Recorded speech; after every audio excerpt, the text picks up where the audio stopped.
নিশি বিরাট বড় রেস্টুরেন্টের সামনে দাঁড়িয়ে রেস্টুরেন্টের মালিককে কান ধরে উঠবোস করাচ্ছে। নিশির হাতে একটা হকি স্টিক। নিশির পেছনে 10-15 জন ছেলে মেয়ে দাঁড়ানো। রেস্টুরেন্টের সাইনবোর্ড নামিয়ে সেটা ভেঙে ফেলা হয়েছে। ভালো খাবারগুলো এলাকা সব গরিব মিসকিনদের দিয়ে দিচ্ছে, আর খারাপ খাবারগুলো রেস্টুরেন্টের পাশে ডাস্টবিনে ফেলে দিচ্ছে তার লোকেরা। একটা চেয়ার আনলো বাদল। নিশি বসে চেয়ারটাতে। রেস্টুরেন্টের নাম নির্জনা ফুড কর্নার। মালিকের নাম রাজীব। রাজীব কান ধরে উঠবস করছে আর জোরে জোরে বলছে, আমি আর কখনো বাসি খাবার বিক্রি করব না। নিশি বলে, ওয়ে থাম, কতবার উঠবস করেছে রে? 217 বার আপু। রাজীব সাহেব, আপনি যে বিরিয়ানিতে গরুর মাংসের বদলে কুকুরের মাংস দেন, তারপর বাজারের তুলনায় অর্ধেক দামে বিক্রি করেন, সেই খবর আমরা কিন্তু অনেক আগেই পেয়েছিলাম। ভাবছিলেন আমরা জানতে পারবো না? দেশে থাকতে এই উপজেলাতে কোনো ক্রাইম চলবে, সেটা তো হতে দেব না। জিশান, পুলিশকে কল করেছিলি? জি আপু, করেছি, ওরা আসলে বলে। গুড। আজকে থেকে এই রেস্টুরেন্ট বন্ধ। কাশেম মামার ফুচকার দোকান হবে এটা। ঠিক আছে আপু। আপু, এটা করিয়েন না। আমার বউ বাচ্চা আছে, ওরা কিভাবে থাকবে? এখান থেকে যা টাকা পেতাম সেসব দিয়ে সংসার চলতো। চুপ কর হারামি, ডাকামি করিস? এতক্ষণ তো লাথি পড়েছিল তোর গায়ে, এবার কিন্তু স্টিক দিয়ে পেটাবো। এমন করবেন না, টাকা লাগলে আপনাকে আমি দেব, তারপরও এমনভাবে বন্ধ করে দেবেন না। টাকার অফার করতে নিশি রেগে স্টিক দিয়ে পেটাতে যাবে রাজীবকে। তখনই পুলিশ আসলো। নিশি থেমে যায়। নিশির সাথে কুশল বিনিময় করে পুলিশ অফিসার রাজীবকে থানায় নিয়ে চলে যায়। রাজীব জিপে ওঠার সময় নিশির দিকে তাকিয়ে বলে, আপনি কাজটা ভালো করলেন না, সময় মতো আমিও এটা ফেরত দেব। নিশি মুস্কি হাসি দেয়। কয়েক মিনিটের মধ্যে পুরো রেস্টুরেন্ট খালি করে দেয় নিশি। আসলে রাজীব রেস্টুরেন্টের খাবারের মধ্যে ভেজাল মেশাতো।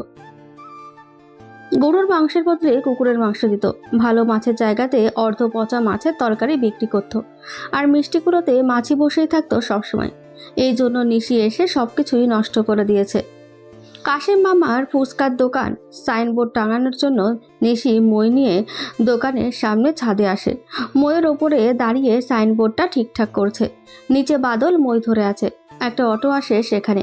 জায়গাটা অটো বা রিক্সা স্ট্যান্ডও বলা যায়। অটো থেকে এক কাঁধে ব্যাগ ঝুলিয়ে একটা ছেলে নামলো। জিসান বাদলকে ডাক দেয়। মারিয়া মেয়েটা মই ধরতে আসবে, কিন্তু তার আগেই মই থেকে পিছলে নিশি ধম করে নিচে পড়ে যায়। কিন্তু উঁচু থেকে পড়ার পরও নিশির কিছুই হয় না, বরং বেশ আরাম পেয়েছে। এমন সময় আহ আহ শব্দ করে কে যেন কুকিয়ে উঠল। নিশি দ্রুত উঠে দাঁড়ায়। তাকিয়ে তাকিয়ে পাওয়ার চশমা, উস্কো খুস্কো চুল, মুখে দাড়ি গোফের ভালাই নেই, তবে মুখের একদম নিচে কয়েকটা ছোট ছোট দাড়ি রেখে দেওয়া একটা ছেলে পড়ে আছে মাটিতে। নিশি চমকে ওঠে। উঁচু থেকে পড়েছে কেন তার কোথাও লাগেনি। এতক্ষণে বুঝতে পেরেছে সে, কারণ নিশি উঁচু থেকে ছেলেটার উপরেই পড়েছে। ছেলেটা কোনো রকমে মাটি থেকে উঠে দাঁড়ালো। নিশির দিকে না তাকিয়ে গা থেকে ধুলো ঝাড়তে ঝাড়তে বলে, সাবধানে কাজ করতে পারেন না? যেটা পারবেন না সেটা কেন করবেন? নতুবা চোখ মেলে করবেন।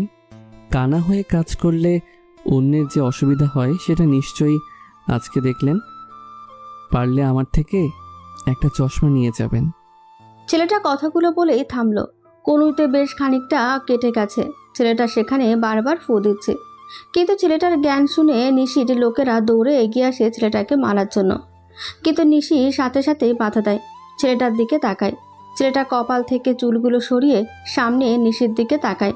নিশি বলে, সরি, পা পিছলে মই সহ পড়ে গিয়েছি। দেখে শুনে কাজ করবেন। যদি এখানে অন্য কেউ হতো না, কানের নিচে 2-4টা চর বসিয়ে দিতাম। নিজে যেটা পারবেন না সেটা করার কোনো মানেও নেই। ওই তুই কে রে? আমাদের ম্যামকে জ্ঞান দিচ্ছিস?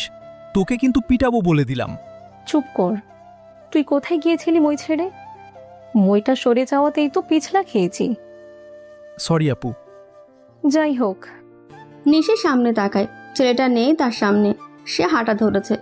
নিশি ছেলেটার দিকে তাকিয়ে থাকে। জিসান এসে বলে, আপু, কি হয়েছে? ছেলেটা কে রে? আগে তো এলাকাতে দেখিনি। জানি না, মনে হয় নতুন আসছে। দেখতে কিন্তু হেবি সুন্দর। ছেলেটার হাতে অনেকখানি কাটছে। যাই হোক, বাদ দে। ফুচকার দোকান আজকের মধ্যেই সাজাবি। আজকে সন্ধ্যা থেকেই ফুচকা শুরু। কাশেম মামা, এবার তো খুশি আপনি? তোমাকে যে কি কইরা ধন্যবাদ দিমু সেইটা আমার মাথায় আইতাছে না মা। তাই আল্লাহ দেখো তোমারে বহুত ভালা কিছু দিবে। আচ্ছা হয়েছে, এবার থেকে যেন আর আপনি আপনার ছেলে মেয়েকে কাজে না পাঠান। পড়াশোনা করাবেন আর আন্টির চিকিৎসা করাবেন। দোকানের ভাড়া কিন্তু ঠিকমতো দিয়ে দেবেন জায়গার মালিককে। এলাকাতে তেমন ফুচকার দোকান নেই, সুন্দরভাবেই চালাবেন। ঠিক আছে মা, তুমি যা কইবা তাই হইব। ওই, কাজ শেষ করে দ্রুত চলে আয়। নিশি চলে যায়। কাশিম রোজ বিকালে রাস্তার পাশে ফুচকা ঝালমুড়ি বিক্রি করত, কিন্তু এলাকার কিছু পাতি মাস্তানেরা রোজ রোজ কাশিমের থেকে টাকা কেড়ে নিয়ে যেত। তবে যাওয়ার আগে দোকানের সব কিছু নষ্ট করেও যেত। এসব নিশির কাছে বিচার দেওয়ার পর ওই ছেলেগুলোকে পিটিয়ে হাসপাতালে পাঠায় নিশি। আর এখন তো কাশিমের জন্য একটা দোকানও ঠিক করে দিয়েছে নিশি। কলিং বেলের শব্দ হয়। জেরিন এসে দরজা খুলে দিল। জেরিন দরজার সামনে ধুলোয় জড়ানো কাপড় চোপড় পরে একটা ছেলেকে দাঁড়িয়ে থাকতে দেখে, যে কিনা বারবার কনুইতে ফু দিচ্ছে। কনুইটা বেশ খানিক কেটেছে। জেরিন দেখে বলে, এখন মাপ করেন, কিছুই দিতে পারবো না। আগে দেখতাম বয়স্ক ফকির আসতো, কিন্তু এখন দেখি ইয়ং ফকিরও আছে বাড়িতে। কি দিনকাল আসলো রে। কি? আমি ফকির? কে আসলো রে জেরিন? ঘরের ভেতর থেকে জামিলা কথাটা বলল। জেরিন চিৎকার দিয়ে বলেন, মা, একটা ইয়ং ফকির আসছে, দেখে যাও, দেখলেই তুমি অবাক হবা। জামিলা মেয়ের কথা শুনে দ্রুত দরজার কাছে আসে। দরজার বাহিরে ছেলেটাকে দেখেই জামিলা বলল, আরে নিলয়, চলে এসেছো? এই অবস্থা কেন তোমার? তুমি চেনো ওনাকে? গাধি, এটা তোর টিচার, আবার তোর বাবার কলেজের ছেলে। হায় হায়, আমার টিচার উনি, কিন্তু এমন কেন? আগে কিছু বলার সুযোগ দিন। আগে ভিতরে আসো বাবা। নীলয় ভেতরে আসে। জেরিন তো লজ্জায় দূরে সরে দাঁড়ায়। হোম টিচারকে শুরুতেই অপমান করলো সে। বেশ লজ্জা পাচ্ছে জেরিন। জামিলা বলে, এবার বলো তো কি হয়েছে? আসলে আন্টি, আপনাদের এলাকায় যে 4 রাস্তার মোড় আছে না, ওখানে নেমে অটোর ভাড়া দিয়ে এদিকে আসছিলাম। হঠাৎ একটা মেয়ে এসে আমার উপরে ধম করে পড়ে। আমি নিচে পড়ি রাস্তার উপরে। রাস্তার যত ধুলো সব আমার গায়ে। দেখুন না, কনুইটাও কেটে গেছে রাস্তা ইটের টুকরোতে। কি বলো? এটা তো ইচ্ছে করে অ্যাক্সিডেন্ট। তা মেয়েটা কি আকাশ থেকে পড়লো নাকি? হুম, আগে জানতাম আকাশ থেকে বৃষ্টি পড়ে, এখন ছেলেদের গায়ের ওপরে মেয়েরাও পড়ে। চুপ থাক, খালি পাকনা পাকনা কথা শিখেছিস। থাপড়িয়ে তোর দাঁত বের করা আমি বন্ধ করব, বুঝেছিস? আসলে মেয়েটা একটা দোকানে সাইনবোর্ড টাঙাচ্ছিল, মই থেকে পিছলে আমার উপরে এসে পড়ে। ও তাই বলো। আচ্ছা দাঁড়াও, আমি স্যাভলন এনে দিচ্ছি। তুমি কাটা জায়গা পরিষ্কার করে আসো, ওই দিকে ওয়াশরুম আছে। ঠিক আছে আন্টি। নীলয় ওয়াশরুমে চলে যায়। জেরিন মুখ টিপে টিপে তখনও হাসছে। প্রথম দিন পড়াতে এসে এইরকম অবস্থা, বাকি দিন তো পড়েই আছে। জামিলা বেগম জেরিনকে আরও একটা ঝাড়ি দেয়। ঝাড়ি খেয়ে জেরিন মুখ বন্ধ করে। কিছু সময় পর নিলয় বের হয়। জামিলা স্যাভলন এনে দিয়েছে। নিলয় স্যাভলন লাগিয়ে সেখানে মলম দিল। তারপর উঠে বলে, আন্টি আজকে থাক, আজকে পড়াবো না। এমন অবস্থাতে পড়াতে পারবো না, অন্যদিন আসবো। চলে যাবা? সপ্তাহে 4 দিন পড়ানোর কথা, আর আমি এই এলাকাতে এসে উঠেছি। মোড় থেকে গাড়িতে 10 মিনিটের হাঁটার রাস্তা। পরশু আসবো। আচ্ছা ঠিক আছে, তা কিছু খেয়ে যাও, খালি পেটে যেও না। না থাক, আসছি আজকে। নিলয় আর দাঁড়ায় না, বাড়ি থেকে বের হয়ে চলে আসে। নিলয়ের খুব রাগ লাগছে। স্টুডেন্টের সামনে কেমন একটা লজ্জাতে পড়তে হলো তার। সব হয়েছে ওই মেয়েটার জন্য। পড়বি পর, রাস্তায় পর, তা না নিলয়ের ওপর এসেই পড়তে হলো। নিলয় বিরক্ত হলেও সেসব নিয়ে আর ভাবে না। নিশি বসে আছে চেয়ারে। কালো কাচের টেবিলের বিপরীতে বসা আয়াস সাহেব সিগারেট খাচ্ছে। নিশির দিকে তাকিয়ে বলে, সামনে এমপি নির্বাচন, দলীয় পার্টি থেকে যারা দাঁড়ায় তারাই পাশ করে, বিপরীত দলের কেউ দাঁড়ালে সে মারা যায়। আমি মেয়র হয়েছি, তোমাকে চেয়ারম্যান বানিয়েছি, এবার কিন্তু এমপি নির্বাচনে আমি এমপিতে দাঁড়াচ্ছি। মনে রেখো, এমপি আমাকে হতেই হবে। চিন্তা নেই আঙ্কেল, আমি আছি তো। এমপি পলাশ কিন্তু পরপর 4বার এমপি পদে আছে। সেটা তো থাকবেই। সরকার যদি 25 বছর ধরে দেশের ক্ষমতার আসনে বসে, তাহলে যে কাউকে দলের পক্ষ থেকে বারবার নির্বাচিত করবে। ভোট কেন্দ্রে কিন্তু কোনো জনগণকে প্রবেশ করতে দেয় না ওরা। তুমি কিন্তু এবার সব ব্যবস্থা করবে। চিন্তা নেই আঙ্কেল, কালো রাতের শেষে যদি দিনের আলো আসতে পারে, তাহলে রাত কখনো লম্বা হতে পারে না। রাতের আধারে যদি শেয়ালের শব্দ দূর থেকেও শোনা যায়, তাহলে সিংহের গর্জনও কম নয়। অপেক্ষা করুন দিনের আলোর। তবে টাকা লাগবে অনেক। যারা জোর দেখায় তারা টাকার কাছে দুর্বল। চিন্তা নেই, টাকার ব্যবস্থা করে দেব। তাহলে ধরে নেন আপনি এমপি। নিশি কথাগুলো বলে সেখান থেকে চলে যায়। নিশি এতক্ষণ তার বাবার বড় ভাইয়ের সাথে কথা বলছিল। নিশি তার চাচার খুব কাছের আর আদরের মানুষ। আয়াস সাহেব নিজের সন্তানদের থেকেও নিশিকে সবচেয়ে বেশি ভালোবাসে। নিশি তার খুবই আদরের একজন, বিধায় নিজের ছেলেকে রেখে নিশিকে এই ইউনিয়নের চেয়ারম্যান বানিয়েছে। তিনি এই উপজেলার মেয়র, রাজনীতিতে বেশ দক্ষ, কিন্তু ডিএস লীগ বছরের পর বছর এই দেশে ভোট চুরি করে শাসন করছে। আর তাই নিশির ব্রেনে রাজনীতির পোকা ঢুকিয়ে ডিএস লীগের বিপরীতে আয়াস সাহেব রাজনীতি করে থাকে।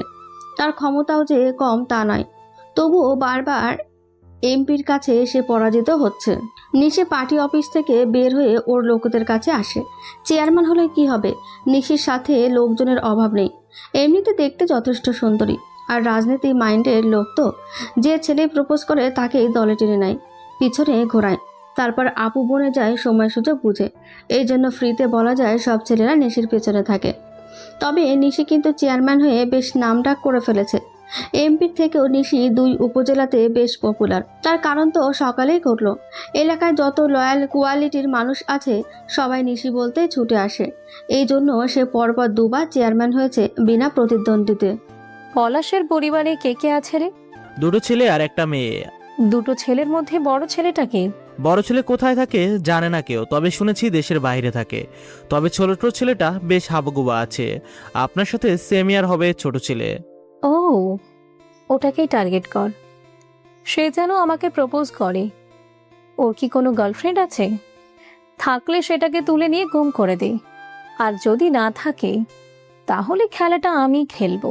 আর এমপির মেয়ের সাথে জিশান লাইন মারা শুরু কর। আমি? হ্যাঁ, কেন? ছেলে হয়েছিস কি করতে? একটা মেয়েকে পটাতে পারবি না? না মানে আসলে। শালা, যা ভাগ, হাতে চুড়ি পড়বি এখন থেকে। না না, পারবো, মেয়েটাকে পটাবই। গুড, কিন্তু ভালোবাসবি না, প্রেম দেখাবি। প্রেমে পড়বি না। যদি পড়েছিস তাহলে কিন্তু তোকে তুলে এনে পিটাবো। মেয়ে যেন তোর প্রেমে হাবুডুবু খাই। চল, কাজে নেমে পড় সবাই। নিশির প্ল্যান হলো এমপি পলাশের দুর্বলতাকে আগে টার্গেট করা। তারপর আয়াস সাহেব ফোন হাতে নিয়ে বসে আছে। কতক্ষণ পায়চারি করেও অপেক্ষার প্রহর শেষ হচ্ছে না। হঠাৎ টুং করে একটা মেসেজ আসলো, একটা ফাঁকা নাম্বার থেকে মেসেজ।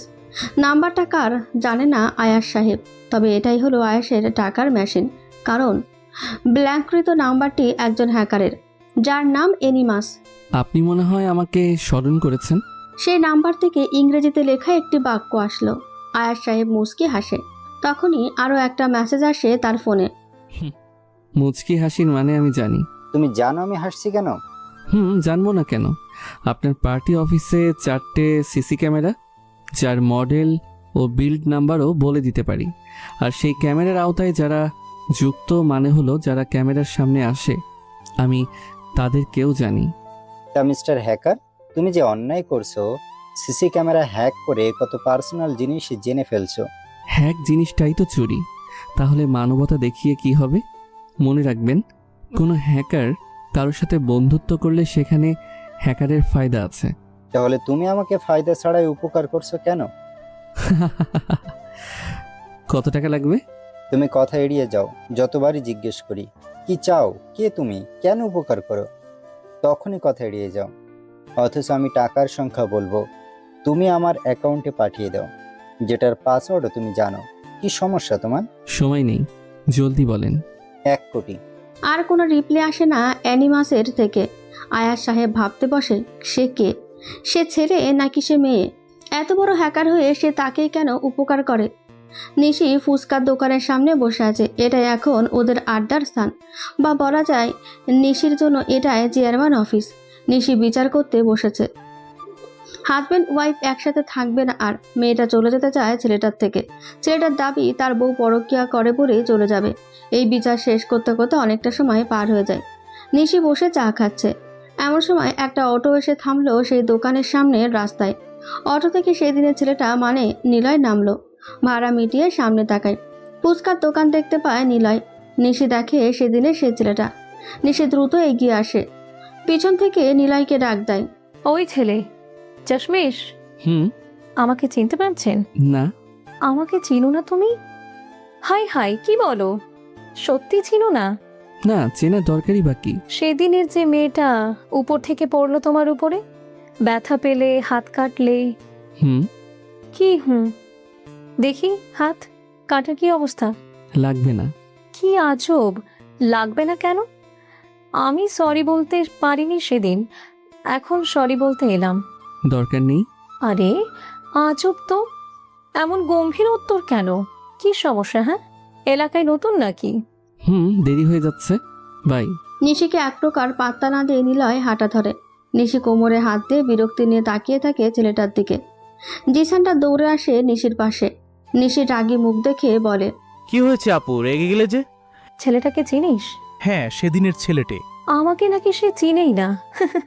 হাস্যকর, 2 থানার বাচ্চা থেকে শুরু করে বুড়ো মানুষরা আমাকে চেনে, আর সে নাকি আমাকে চেনেই না। কত ফাও কথা। আমার মনে হয় ছেলেটা নতুন, আগে তো কখনো এখানে দেখিনি, আর দেখে তো মনে হচ্ছে না এই শহরের কেউ। আমারও তাই মনে হয়। থাক, বাদ দে। জিশান, তোর কি খবর? একটা প্ল্যানিং করেছি, সেটা হলো এমপির মেয়ে রিয়ার সামনে আমার অনেক ইনোসেন্ট শাস্তি হবে, পরোপকারী হতে হবে। খোঁজ নিয়ে দেখলাম মেয়েটাও বেশ পরোপকারী, বাড়ি কাজে লোকদের সাথে অনেক ভালো ব্যবহার করে, রাস্তাঘাটে কোনো গরিব দেখলে কোনো না কোনোভাবে উপকার করে। বাহ, এই মেয়েটা তো দেখি তার বাবার পুরো উল্টো। ওর বাবা ঠিকই জনগণের টাকা মেরে অ্যাকাউন্ট ভর্তি করে, আর তার মেয়ে ভালো কাজ করে বেড়ায়। এখন করণীয় কি তোর? এই রাস্তা দিয়ে রিয়া স্কুটি নিয়ে পড়তে যাবে। কাশেম মামার ফুচকার দোকান থেকে কালকে ফুচকা নিয়েছিলাম, আজকেও নেবে বলে জানিয়েছিল। এখন আমাদের কয়েকটা ছেলে সেই সময় কাশেম মামার থেকে টাকা চাইবে জোর করে। আমি সেই সময় গিয়ে ওই ছেলেগুলোকে বাধা দেব, প্রয়োজনে আমাকে 2-4টে চড় দেবে তারা, বাকিটা আমি ম্যানেজ করব। ওয়াও, তুই তো দেখি মেয়ে পটাতে ওস্তাদ রে। তাহলে শুরু কর। ওই বাদল, পোলাপান রেডি কর, দূর থেকে আমরা দেখব। ওকে আপু, রেডি করছি। ওরা ওদের মতো প্ল্যান শুরু করে। কলিং বেল বাজায় নিলয়। 1 মিনিটের ভেতরে দরজা খোলে জেরিন।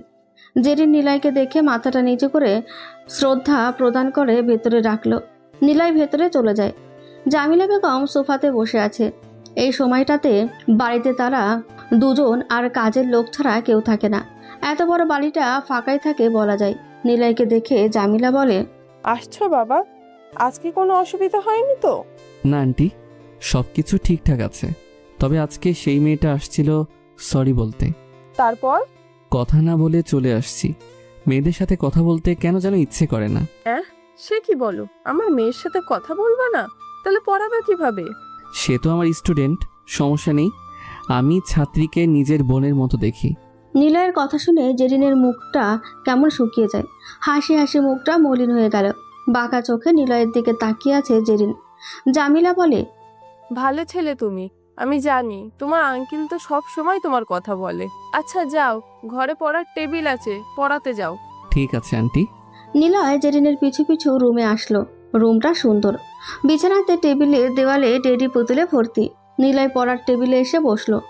জেরিন নিলয়ের সামনে বসতেই নিলয় বলে, শুনেছি তুমি নাকি ম্যাথে বেশ দুর্বল। ম্যাথ জিনিসটা আসলে কঠিন কোনো সাবজেক্ট নয়। ম্যাথ হলো সিম্পল একটি টপিক। ধরো তুমি কোনো দূরের এলাকাতে যাবে, যদি হেঁটে যাও তাহলে কষ্ট হবে, অনেকটা সময় লাগবে।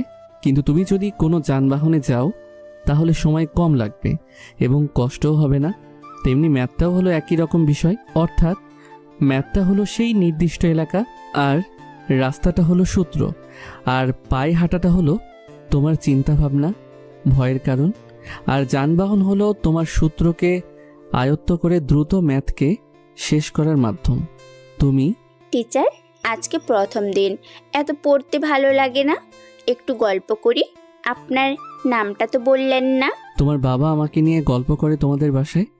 নামটা নিশ্চয়ই অজানা নয় তোমার? না মানে আসলে আমার নাম বলি। তোমার নাম জানি। ম্যাথ শুরু করো। জেরিন রাগী চোখে তাকায় নিলয়ের দিকে। নিলয় সেসবে পাত্তা না দিয়ে জেরিনকে পড়ানো শুরু করে। প্রথম দিনই 10টা ম্যাথ করায় নিলয়। তার পড়ানোর ধরন একদমই আলাদা। জেরিন অনেকটাই ম্যাথ পারছে। এইভাবে 1.5 ঘন্টা পড়ানোর পর নিলয় বের হয়। তারপর রিয়া আসছে ফুচকার দোকানে। জিসানের প্ল্যান অনুসারে 5টা ছেলে রেডি হয়ে থাকে। রিয়া ফুচকার অর্ডার দিতে দোকানের সামনে দাঁড়ালো। এমন সময় 5টা ছেলে এসে কাশেকে বলে, ওই মামা, নতুন দোকান দিছো, জানালে না যে? তা আমাদের কথা মনে আছে?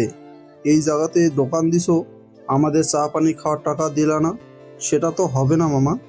বাজান, আমি তো গরিব মানুষ, 2 টাকা হয় ফুচকা বেচা, সংসার চলে কোনো রকমে, তোমাকে টাকা কেমনে দিমু? সেটা তো বললে হবে না মামা, টাকা লাগবে। ওই 10,000 টাকা দিয়ে বলছি। 10,000? 1,000 টাকাও বিক্রি করতে পারিনি। চুপ কর, ওই ডয়া থেকে টাকাগুলো তুলে নিয়ে আয়। এমন করো না তোমরা, কেউ কি নাই? এদের থেকে বাঁচাও আমারে। রিয়া এগিয়ে আসতে থাকে, কিন্তু তার আগে আরো দ্রুত জিসান দৌড়ে আসে সেদিকে। জিসান এসে তুহিনকে মারতে যাবে, তার আগে তুহিন ধপ করে মাটিতে পড়ে গেল একটা ঘুষি খেয়ে। কি হলো এটা? কে মারলো? জিসান তো যেতেই পারেনি। আর জিসানের পেছনে তো রিয়া। তাহলে তুহিনকে মারলো কে? সবাই সামনে তাকায়। নিলয় দাঁড়িয়ে আছে। 4টে ছেলের গালে ঠাস ঠাস করে কয়েকটা চর বসিয়ে দেয়। ছেলেগুলো দৌড়ে চলে যায় সেখান থেকে। জিসান অবাক, নিশিও অবাক হয়। তবে রিয়া খুশি হয়ে নিলয়ের দিকে এগিয়ে আসে, কিন্তু তার আগে নিলয় সেখান থেকে চলে যায়। জিসান দ্রুত চিৎকার করে বলে, কি সমস্যা আপনাদের? একটা মানুষ বিপদে পড়লো আর কেউ এগিয়ে এলেন না। এলাকাতে চাঁদাবাজিতে ভর্তি হয়েছে, আমরা কি শান্তিতে বাঁচতে পারবো না? কাশেম মামা, এরপর কখনো যদি এমন সমস্যায় পড়েন আমাকে জানাবেন। আমি থাকতে এলাকাতে অশান্তি হোক, এটা হতে দেব না। জিসানের কথা শুনে রিয়া ঘুরে জিসানকে দেখে। জিসান আর কিছু না বলে সেখান থেকে চলে যায়। তবে রিয়া জিসানকে দেখেছে, এটাই কাজে লাগবে। কিন্তু নিলয়? ধুর, একদম সাজানো প্ল্যানটাই নষ্ট হয়ে গেল। এই ছেলেটা কোথা থেকে আসলো রে? বেশ তো চলছিল, কিন্তু মাঝখান থেকে ছেলেটা এসে নষ্ট করলো সব। সেই নতুন ছেলেটা না? আচ্ছা বাদ দে, কালকে দেখা যাবে। ওই আমি যে আমার ছোট বোনের জন্য টিচার খুঁজতে বলেছিলাম, তোরা খুঁজিসনি? টিচার পাওয়া যাচ্ছে না, কি করব? বাদ দে। আয়াস সাহেব অ্যাকাউন্ট চেক করে। সত্যি সত্যি সেখানে 1 কোটি টাকা চলে এসেছে। কিন্তু কিভাবে? এনিমাসের মাধ্যমে টাকাগুলো এসেছে আয়াস সাহেবের অ্যাকাউন্টে। কিন্তু এই এনিমাসটা কে? আয়াস সাহেব টিভি অন করে। হেডলাইন দিয়ে প্রতিটা নিউজ চ্যানেলে খবর পাবলিশ হচ্ছে। আবারও সেই এনিমাস হ্যাকারের আবির্ভাব ঘটেছে। এবার অর্থমন্ত্রীর অ্যাকাউন্ট থেকে 1 কোটি টাকা হ্যাক হয়ে গেছে। কিন্তু হ্যাকার শুধু টাকা হ্যাক করেনি, অর্থমন্ত্রীর বিরাট বড় কালো টাকার অ্যাকাউন্টগুলোকে এক্সপোজ করে দিয়ে গেছে। তদন্ত কমিটি দুদক এখন অর্থমন্ত্রীর বাড়ি ঘেরাও করে টাকার হিসেব খতিয়ে দেখছে। এনিমাস এই দিয়ে পরপর 3 জন বড় পদের মন্ত্রী কালো কোটি কোটি টাকার হিসেব এক্সপোজ করলো পাবলিকের সামনে। সরকার নিউজ রিপোর্টার থেমে যায়। 10 সেকেন্ড পরে স্ক্রিনে ভেসে ওঠে একটা কালো অন্ধকার জায়গা। দেখে বোঝা যাচ্ছে এটা একটা কবরস্থান। এই কবরস্থানের পাশে একটা চেয়ার রাখা। চেয়ারে একজন কালো কাপড় পরে, মুখে হ্যাকার মাস্ক পরে বসে আছে কেউ একজন।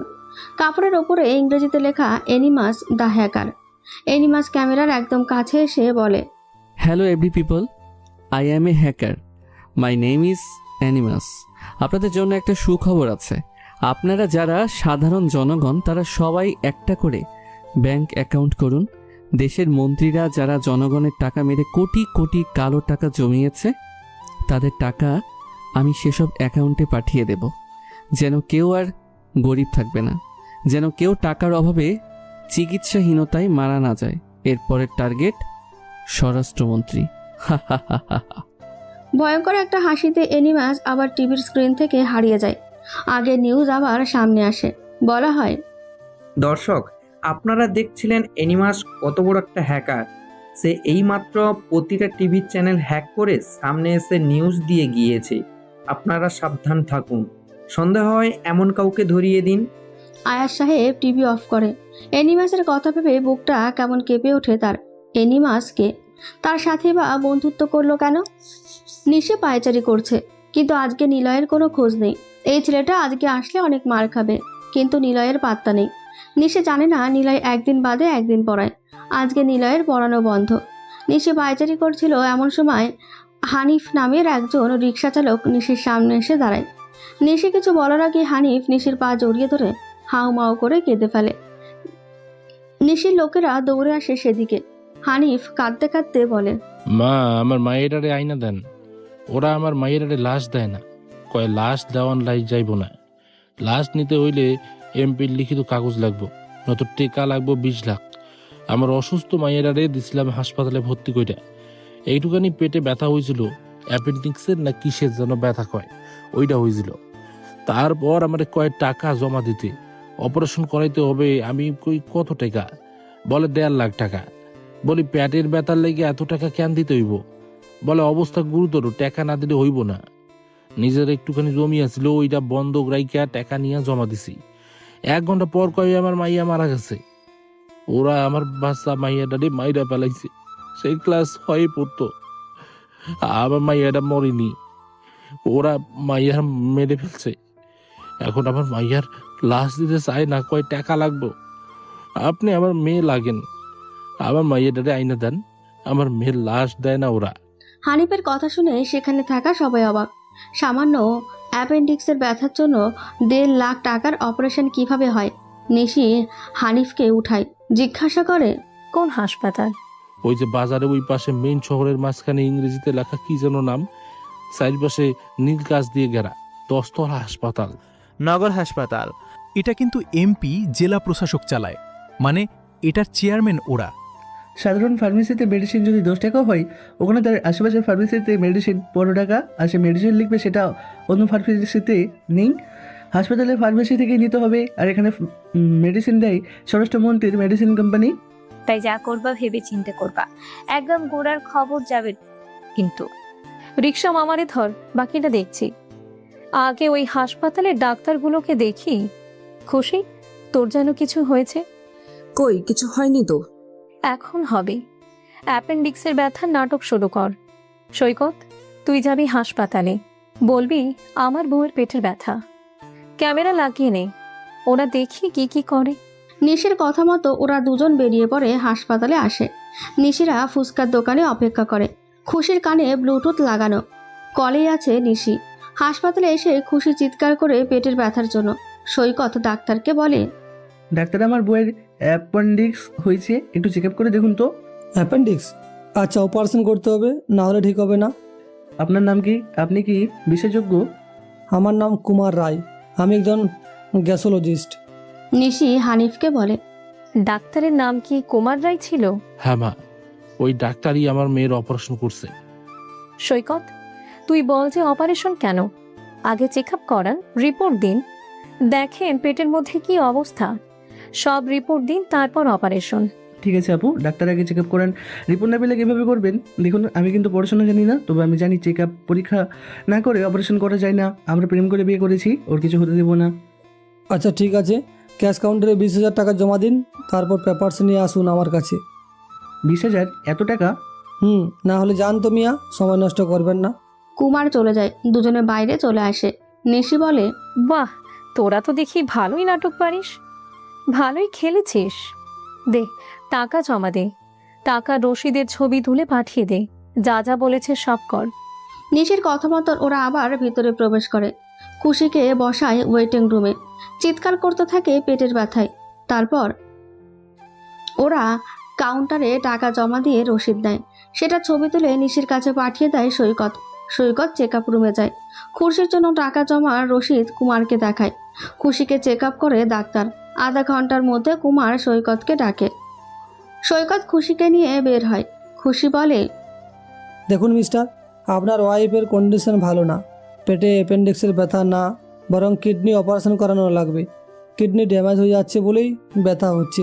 যদি এরকম চলতে থাকে তাহলে। না ডাক্তার, না, এটা হতে পারে না। আমার বউকে যেভাবে হোক বাঁচান, তাকে যে বাঁচাতেই হবে, সে ছাড়া আমার কেউ নেই যে। আমি তো কিছু শিওর দিয়ে বলতে পারছি না, তবে অপারেশন করলে সে সুস্থ হয়ে যাবে। তাহলে সেটাই করেন, তবু আমার ওয়াইফকে বাঁচিয়ে দিন। আচ্ছা ঠিক আছে, কিন্তু অপারেশন করতে তো 4 লক্ষ টাকা লাগবে। 4 লাখ? এত টাকা কোথায় পাবো? একটু কম করে দেন না স্যার। আমি মূর্খ মানুষ, আমার সে ছাড়া কেউ নেই। গরিব আমি, অসহায় একজন মানুষ। আচ্ছা দেখছি। আপনি 3 লাখ টাকা জমা দেন, বাকিটা আমি দেখেছি। আপনি অনেক ভালো ডাক্তার, আমি যেভাবেই হোক 3 লাখ টাকা জমা করব। আচ্ছা এখন আপনি এই মেডিসিনগুলো নিচের ফার্মেসি থেকে নিয়ে আসুন। আমি বাঁচবো তো? আরে কেউ নেই, নাটক কম করো প্রিয়। ওই শালা হারামি ডাক্তার কার না কার রিপোর্ট আমার নামে চালিয়ে দিয়েছে। কোনো পরীক্ষা সে করেনি, আমার পেটে হাত বুলিয়েছে। এই ডাক্তার চরিত্রহীন, মেয়ে পেশেন্টদের গায়ে হাত দেয়। শোন, ফার্মেসি প্রেসক্রিপশন আর রিপোর্টের ছবি তুলে পাঠিয়ে দে। ঠিক আছে। আর ভালোই অ্যাক্টিং পারিস দুজন। নগর হাসপাতাল বন্ধ করে দেব। মেডিসিন ছবিও তুলে দিবি, কোন কোম্পানির মেডিসিন সেটাও দেখতে চাই। ঠিক আছে। ওরা ওদের কাজ চালাতে থাকে। ডাক্তার যা যা বলেছে, নিশিও যা বলেছে সব কমপ্লিট করে। 3 লাখ টাকা জমা দেয় ক্যাশ কাউন্টারে। টাকা জমা দেওয়ার রসিদ নিয়ে ছবি তুলে আবার কুমারের কাছে আসে। ডাক্তার কুমার বলে, আজকেই অপারেশন করিয়ে ফেলতে হবে, তুমি অপেক্ষা করো, আমি তোমার বইয়ের অপারেশন শেষ করে আসছি, চিন্তা করিও না, সব ঠিক হয়ে যাবে। খুশি, তোর কাছে কাপড়ের সাথে ক্যামেরা লাগিয়ে নিবি ভালো করে, আমি আসছি। ঠিক আছে। সৈকত এতক্ষণে হাসপাতালের ছবি, ডাক্তারদের ছবি, সবকিছু ছবিও কথোপকথনের ভিডিও বানিয়ে ফেলেছে। খুশিকে রুমে আনা হয়। রুমটা ভালো করে দেখে ভিডিও করলো। কুমার বেড দেখিয়ে বলে, ওটাতে গিয়ে শুয়ে পড়ো। খুশি বেডে শুয়ে পড়ে। কুমার কিছু সময় পর আসে, একটা ইঞ্জেকশন দেয় খুশিকে। খুশি কেমন যেন হতে শুরু করে, নিজেকে কেমন কামুকি মনে হতে থাকে হঠাৎ। এমন সময় কুমার আসে খুশির কাছে, খুশির পেটে হাত দেয়। খুশি চমকে ওঠে। খুশির গালে কপালে হাত বোলায় ডাক্তার। খুশি আস্তে গলায় বলে, কি করছেন আপনি? তোমার অপারেশন। শালা জানোয়ার। খুশি জোরে জোরে চিৎকার দেয়। সৈকত সেটা বুঝতে পারে। সৈকত দরজায় লাথি দেয়। এতক্ষণে অনেক মানুষ জড়ো হয়ে গেছে সামনে। সবাই সৈকতকে বাধা দেয়, কিন্তু একটা পর্যায়ে এসে দরজা ভেঙে সৈকত ভেতরে প্রবেশ করে। দেখে খুশির গায়ে অর্ধ কাপড়। কুমার তার গায়ে হাত দিচ্ছে। সৈকত দৌড়ে গিয়ে কুমারের তলপেটে জোরে একটা লাথি দেয়। কুমার ছিটকে গিয়ে দেওয়ালের সাথে ধাক্কা খেল। তারপর দুটো মুখের উপরে ঘুষি দিয়ে মুখ ফাটিয়ে সৈকত খুশির কাছে আসে। খুশিকে তারই ওড়না দিয়ে ভালোভাবে ঢেকে দেয়, ঠিকমতো বাহিরে বের করে আনে। এতক্ষণে হাসপাতালে বেশ হইচই পড়ে গিয়েছে। বড় ডাক্তাররা আসে। সৈকত সবাইকে বলে, এখানে রুগী দেখার নামে চলে বিরাট বিজনেস। এখানে রুগীদেরকে আনলে আরও রুগী হয়ে যাবেন সবাই। রুগীকে এরা ব্যবহার করে নিজেদের জন্য, টাকার জন্য। নগর হাসপাতাল একটা বিজনেস খুঁজে বসেছে। ওই কে রে তুই, এত বড় বড় কথা বলছিস? সিকিউরিটি এখন এদেরকে বের করো। কেউ বের করবে না, আমার কাছে সব কিছুর প্রমাণ আছে, আমি প্রমাণ করে দিতে পারি। এসব আসলে ডাকাত। এরা মানুষদের ভুল অপারেশন করায়, তারপর মেরে ফেলে, এদের কিডনি বিক্রি করে দেয়। আমাদের কাছে সব কিছু তথ্য প্রমাণ আছে, হাসপাতাল বন্ধ করে দেবো। আব্বে তুই কে রে? সিকিউরিটি বের করে দের। ডাক্তার কথাগুলো বললেও কোনো সিকিউরিটি এগিয়ে আসে না। এত ডাকার পরও কোনো গার্ডও আসে না। এমন সময় নিশি হাতে হকি স্টিক নিয়ে ভেতরে প্রবেশ করে। ওর পেছনে কতগুলো ছেলে, সবার হাতেই লাঠি। নিশিকে দেখে ডাক্তারেরা ঘাবড়ে যায়। মারিয়াকে বলে, সৈকতের থেকে খুশিকে নিয়ে আই, বাহিরে আমাদের ডাক্তার আছে, তাকে আগে স্বাভাবিক কর। বাদো, তুই যে মালটারে বের করে আন। ওই বড় ডাক্তার, এদিকে আয়। ম্যাম আপনি এখানে কেন? শালা হারামি, হাসপাতালে বিজনেস শুরু করে এখন ম্যামে করিস? তোর মিডিল স্টাম্পে এমন কিক মারবো, তারপর সোজা যে পড়বি হাসপাতালের চেয়ারম্যানের কোলে। মানে ম্যাম, সবাই তো দেখছি, চলেন আমরা আলাদা কথা বলি। চুপ কর শালা। সবাই শোনেন, খুশি যে মেয়েটাকে অসুস্থ দেখছেন, সে সুস্থ একটা মেয়ে। তাকে আমরা এখানে পাঠাই সত্য জানার জন্য। ওর মেডিকেল সুস্থতার রিপোর্ট আছে। তার শরীরে না আছে অ্যাপেন্ডিক্সের ব্যথা, না আছে কোনো কিডনির সমস্যা। কিন্তু ওই শালা কুমার বলে নাকি কিডনির সমস্যা। জিশান, আগে যে ফার্মেসিওয়ালাদের বের কর, তালা মেরে দে ফার্মাসিতে। দেখুন ম্যাম, আপনি কিন্তু শুধু এমন করছেন, এমন করে আমাদের হাসপাতালের রেপুটেশন কমিয়ে দিচ্ছেন।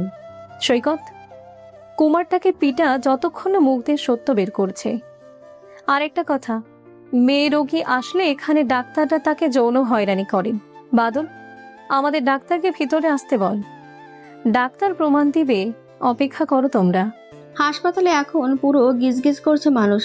বাইরে মিডিয়ার লোক, ভিতরে শতাধিক মানুষ জড়ো হয়ে ঘটনা দেখছে। হানিফ নামের একজন রিক্সা চালকের মেয়ের পেটের ব্যথার অপারেশনের 1.5 লাখ টাকা নিয়ে নিয়েছে। তারপর মেয়েটাকে মেরে ফেলে বলে মেয়েটা মরে গেছে। আমার তো মনে হচ্ছে তাকে সত্যি করে মেরে ফেলা হয়েছে, আর মারার আগে তাকে ধর্ষণ করা এবং মারার পর তার কিডনি বিক্রি করা হয়েছে। তিনি লাশ চাইতে এসেও তাকে উল্টো টাকা গুনতে বলা হয়েছে কেন? আমার কাছে অনেক ভিডিও, বিলের রসিদ আর ডাক্তারের কথোপকথনের রেকর্ডও আছে। সবটা আমি থানায় দিয়ে আসছি। পুলিশ আর রিপোর্টাররা বাহিরে অপেক্ষা করছে। বড় ডাক্তারের কাছে এমপি পলাশের কল আসে। পলাশ টিভিতে সরাসরি হাসপাতালের বাইরের বিষয় শিরোনাম লাইভ দেখছে, কিন্তু ভিতরে কি হচ্ছে জানতে পারে না। ডাক্তার ফোন ধরতেই পলাশ গালি দিয়ে বলে, শালা মাদার, তোর কোটি টাকা দিয়ে রাখছি কেন? কি হচ্ছে সব? হাসপাতাল যদি বন্ধ হয়, শালা তোর বউ বাচ্চাকে তুলে এনে চোখ কিডনি সব বের করে নেব। স্যার, অনেক বড় ঝামেলাতে ফেঁসে গেছি, কি করবো বুঝতে পারছি না। শালা কুত্তার বাচ্চা, ঝামেলাতে কেন পড়েছিস? কি করেছিস যে 10 বছরের বিজনেস একদিনে নষ্ট হতে যাচ্ছে? আর বলেন না, আমার অ্যাসিস্ট্যান্ট একটা রিক্সা চালকের মেয়ের খেয়ে দিয়েছে সব কিছু। বেটা লাশের জন্য টাকা চাইছিল, এখন ওই রিক্সা চালক চেয়ারম্যান নিশিকে ডেকে আনছে। এখন কি হবে? নিশি যে হারামি, সে সব কিছু করে ফেলবে। জানোয়ারের বাচ্চা, তোদেরকে না বলেছিলাম লাশ নিয়ে কাহিনী করবি না? ওরে শালা, বুঝতে পারছি এবার। আমাদের থেকে টাকা নিয়ে লাশের টাকা নিজেদের পকেটে এক্সট্রাভাবে ঢোকাও। তোমাদের টাকা বের করছি, দাঁড়া। স্বরাষ্ট্রমন্ত্রী ফোন করলে তোদের অবস্থা যে কি করব জানিস না। নিশিকে ফোন দে। ম্যাম, এমপি স্যার কথা বলবে। নিশি ফোনটা নাই। এত করে সবাইকে সব ভিডিও দেখানো শেষ। হানিফের মেয়ের লাশ বের করে আনছে বাদল আর সৈকত গিয়ে। তাদের ডাক্তার পরীক্ষা করে দেখে কিডনি বের করা হয়েছে। মেয়ে ডাক্তাররা হানিফের মেয়ে শিউলিকে দেখে জানায় ধর্ষণের চিহ্ন শরীরে দেখা যাচ্ছে। নিশি ফোনটা কানে নাই। এমপি সাহেব, কি খবর?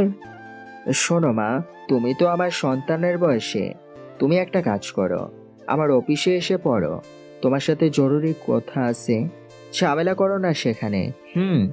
তুমি খুশি হও, সেই ব্যবস্থা করব। কেমন ব্যবস্থা? এই যে তোমার হাত খরচ বা চলার জন্য 5 কোটি দেব। মাত্র? হবে না। আচ্ছা আচ্ছা, 10 চলবে তো? হ্যাঁ, একদম দৌড়াবে। নিশি ফোন কেটে দেয়। তারপর ফোনটা সরে ছুঁড়ে মেরে সবগুলো ডাক্তারকে গণহারে পিটাতে শুরু করে। নিশি সহ ও লোকেরা মারতে মারতে সবগুলো আধমরা হয়ে পড়ে থাকে।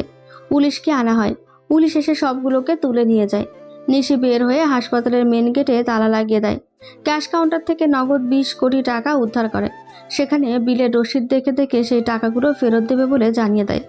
হাসপাতালে তালা লাগিয়ে সেখান থেকে চলে আসে। আয়া সাহেব টিভিতে লাইভ দেখছিল। নিশির এমন কাজে তিনি খুশি। এমপির নামে এবার বেশ খানিকটা খারাপ কথা ছড়াবে। নিশি আসলে বেশ কাজের একটা মেয়ে। আয়েশার মনে হচ্ছে এবার তার এমপি হওয়া আটকাতে পারবে না কেউ। সে বাইরে এসে মিডিয়ার লোক ডেকে রাজনীতির চাল শুরু করে দেয়। তিনি বলে, দলীয় এমপির হাসপাতালে শুনেছি এটা অনেক নাম ডাকছিল, কিন্তু গরিবদের রক্ত চুষে হাসপাতাল বড় করেছে কে জানতো। আজ হয়তো কয়েকজনের সমস্যার কথা জানা গেল, কিন্তু অতীতে কত হাজার মানুষ তাদের শিকার হয়েছে তার হয়তো হিসেব তিনিও দিতে পারবেন না। আমরা এর সঠিক বিচার চাই। চেয়ারম্যান নিশি যা করেছে তা আমাদের জন্য গর্বের বিষয়। ধন্যবাদ। ব্যাস, আয়াসের টোপ ফেলানো শেষ। এটাই হলো আসল রাজনীতি। পলাশ এখন চেয়ে চেয়ে দেখছে কি করবে। নিশি কাশেম মামার ফুচকার দোকানে বসে ফুচকা খাচ্ছে। হঠাৎ জিসান এসে বলে, আপু এটা দেখো তো, এটা তো তুমি। হ্যাঁ, কিন্তু হাসপাতালের ভিতর থেকে কে এসব ভিডিও করলো? কোথায় পেয়েছিস? নিশি দেখতে পায় তার হাসপাতালে ঢোকার ডায়লগ, কথা বলার স্টাইল কাট কাট করে কেউ ভিডিও বানিয়ে আপলোড করেছে, আর সেটাতে ভিউ হয়েছে একদিনে 1 মিলিয়ন। নিশি বলে, কোথায় পেয়েছিস? একটা ফেসবুক আইডি থেকে। কই দেখি, কোন আইডি? নিশি ফোন হাতে নেয়। অপ্রত্যাশিত বিকেল এইরকম নামে একটা আইডি থেকে পাবলিশ করা হয়েছে। আইডির প্রোফাইল পিকচার জনপ্রিয় কার্টুন বেন্টেনের পিকচার। কভার ফটোতে একটি পুকুর পাড়ে সাইকেল রেখে একপাশে কেউ একজন বসে ডুবে যাওয়া সূর্য দেখছে। আইডিতে ফলোয়ার বেশ ভালোই, 30,000 ফলোয়ার। আইটি ঘুরে কতগুলো পোস্ট সামনে আসে, 2-3 লাইনে লেখা মারাত্মক ছবি সহ ক্যাপশন। তবে ছবিগুলো বিকেলের কোনো এক প্রকৃতির। বোঝা যাচ্ছে লোকটার বিকেল পছন্দ, কিন্তু আইডির কোথাও ছবি নেই। কভার ফটো দেখে আজ করা যায় এটা একটা ছেলের আইডি। কমেন্ট চেক করে দেখা যায় মেয়েদের বেশ ভিড়। কে ছেলেটা? জানি না তো, হয়তো হাসপাতালে ছিল, তাদের মধ্যে কেউ একজন ভিডিও করেছে। হ্যাঁ, কিন্তু ভিডিওতে শুধু আমি কেন? আপনার কথা বলা স্টাইল দিয়ে রিলসও বানিয়েছে, দেখেন। জিসানের থেকে ফোনটা নিয়ে নিশির রিলস ভিডিও দেখতে থাকে। কি আজব লোক। হঠাৎ বাদল আসে নিশির কাছে। বাদল এসে বলে, নিশি আপু, ওই যে ছেলেটা, সেদিনের ছেলেটা। হ্যাঁ তাই তো, ওয়েট, আমি আসছি, দাঁড়া। নিশি কথাটা বলে দৌড়ে নিলয়ের সামনে এসে দাঁড়ালো। নিলয় পাশ কেটে চলে যেতে থাকে। আবারও দৌড়ে আসে নিশি নিলয়ের সামনে। কিছু বলবেন? নাম কি? আপনার নাম আমি কিভাবে জানবো? আপনার মা বাবাকে জিজ্ঞাসা করেন। আরে গাধা নাকি? পড়াশোনা কি করেনি কখনো? কেউ যদি নাম জিজ্ঞাসা করে সেটা অবশ্যই নিজের নাম না। যাকে জিজ্ঞাসা করেছি সে বলবে নামটা কি তার। নিলয়। শুধু নিলয়? আগে পিছে কিছু নেই? না। এদিকে রোজ কোথায় যান? আপনি গোয়েন্দা? না, আমি চেয়ারম্যান। আপনার পরিবারের কেউ গোয়েন্দা? না তো, বাবা ভার্সিটির টিচার প্লাস রাজনীতিবিদ। তাহলে প্রশ্ন করছেন কেন? সরেন, দেরি হয়ে যাচ্ছে। কোথা থেকে যে আসে কে জানে। ওয়ে, আমি এলাকার চেয়ারম্যান, আমাকে সম্মান দিবেন, বুঝেছেন? আচ্ছা। এলাকায় নতুন নাকি? হুম। কোথায় যান? কথা শেষ হয়নি তো। কি? পরশু যে ফুচকার দোকানে যারা চাঁদা তুলতে আসলো ওদের পিটালেন কেন? মানুষ হিসেবে দায়িত্ববোধ থেকে। আপনি কি তাদের সাথে জড়িত? আরে সেটা না, গাধা নাকি? বাবা কি করে? গাধার বাবা তো গাধাই হবে, কিন্তু আমি গাধার বাবাকে কখনো গাধার সাথে থাকতে দেখিনি। আরে গাধা বাবার কথা জানতে চাইনি। পড়াশোনা কি করেননি নাকি কখনো? হ্যাঁ, আজও পাবলিক ভাই। আপনার বাবা কি করে? নেই। ও। নিলয় চলে গেল সেখান থেকে। নিলয়ে চলে যাওয়ার দিকে তাকিয়ে থাকে নিশি কিছু সময়। ছেলেটা কি পাগল? কোনো প্রশ্নে জবাব দিতে পারে না। কিন্তু নিশি কেন নিলয়কে ঝাড়ি দিতে পারে না? নিলয়ের সামনে আসলে নিশি যেন কেমন চুপ হয়ে যেতে থাকে। উফ।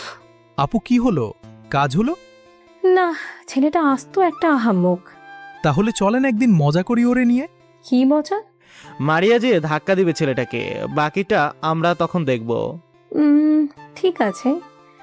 এমপির লোক কিন্তু আমাদের খুঁজবে, একসাথে থাকবে সব সময়। ওরা গল্প করতে থাকে। নিলয় কলিং বেল চাপে। জেরিন এসে দরজা খুলে দেয়। নিলয়কে দেখে দ্রুত আবার পড়ার রুমে চলে আসে। নিলয় সোজা পড়ার রুমে আসে। জেরিনকে বই বের করতে বলে। জেরিন বলে, টিচার, আপনি এসেই পড়তে বলেন কেন? হ্যাঁ, আগের টিচার এসে আমার বান্ধবীদের কথা, আমার বয়ফ্রেন্ড আছে কিনা এসব জিজ্ঞাসা করতো। আমাকে প্রপোজও করেছিল, কিন্তু পরে এত ঝাড় খাইছিল। Shut up. হায়ার ম্যাথে তুমি 10-এ টেস্ট এক্সামে ফেল করেছো, এসএসসিতে 10-এ পাস। পড়ায় মন দাও। জেরিন ঝাড়ি খেয়ে চুপ হয়ে যায়। নিলয়ের আড়ালে জিভ বের করে ভেঙচি কেটে দেয়। তারপর একাই হাসে। জেরিন নিলয়ের ঝাড়ি খেয়ে বই মেলে ম্যাথ শুরু করে। নিলয় চুপচাপ বসে আছে। কেমন টিচার, একটু ফ্রেন্ডলি না? জেরিন বলে, টিচার, আপনি এমন গম্ভীর কেন? একটু ফ্রেন্ডলি হতে পারেন না? আমি তো ফ্রেন্ডলি, তবে মেয়ে স্টুডেন্টের সাথে না, ছেলে স্টুডেন্টের সাথে। তোমার বাবাকে বলেছিলাম মেয়েদের পড়াই না আমি, উনি শুনলেন না। ঠিকানা ধরিয়ে দিয়ে এখানে আসতে বলে দিয়েছেন। কপাল ভালো আপনি আমার টিচার। কেন? আমার আপুর টিচার হলে পরের দিনই বলতেন, কাকা আপন প্রাণ বাঁচা। ও, তার মানে তোমার আপু কি ফাজিল নাকি? প্রচুর। এলিনা আপু টিচারদের নাকানো চুবানি খাইয়েছে এত। আর তাছাড়া এখনও কপাল ভালো আপনার ওনার সাথে দেখা হয়নি একবারও। আপনি যে সময়টাতে আসেন ঠিক তার 30 মিনিট আগে থাকতে উনি চলে যায়, এর জন্যই দেখা হয়নি কোনো দিন। আচ্ছা বাদ দাও, ম্যাথ করে আনবা। কালকে 30টা ম্যাথ করে আনবা, ঠিক আছে? কিন্তু টিচার, আমি তো এখনো সবটা করিনি। যদি সমস্যা হয় আপনাকে কি কল করব? সমস্যা হবে না, কল করার দরকার নেই। আচ্ছা, তাহলে যেগুলো হবে না করব না। ওকে। হুম। নিলয় চলে যায়। জেরিন কি আর করবে, বসে বসে অঙ্ক করতে থাকে। পুরো দেশে এখন ভাইরাল নিউজ হয়ে গেছে নগর হাসপাতাল বন্ধের বিষয়টা। তবে সবচাইতে বেশি রিলস ভিডিও ভাইরাল হয়েছে অপ্রত্যাশিত বিকেল আইডিতে আপলোডকৃত রিলস ভিডিওটা। সব নিউজ চ্যানেল তাদের ভিডিও শুরু করার আগে স্টাইলিশভাবে এন্ট্রির ভিডিও ক্লিপ দিয়ে শুরু করেছে। নিশি পুরো ভাইরাল হয়ে যায়। সব কিছু স্বরাষ্ট্রমন্ত্রী দেখতে থাকে। পলাশকে কল করে। শোরের বাচ্চা, আমি তোকে টাকা দিই কেন? সবার মুখ বন্ধ রাখার জন্য, তাই না?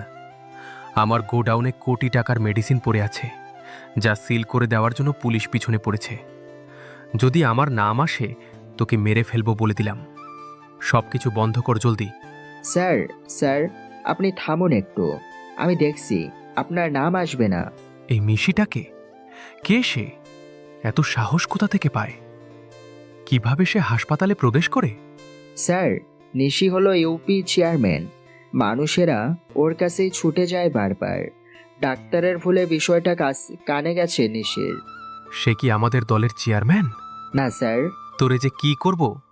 নিশিকে মেরে ফেলো, গাড়ি চাপা দিয়ে মেরে ফেলো এখনই। তাহলে ওর মরাটাকে অ্যাক্সিডেন্ট বলে চালানো যাবে। আমি কুমারকে দেখছি। গালিব ফোন কেটে দেয়।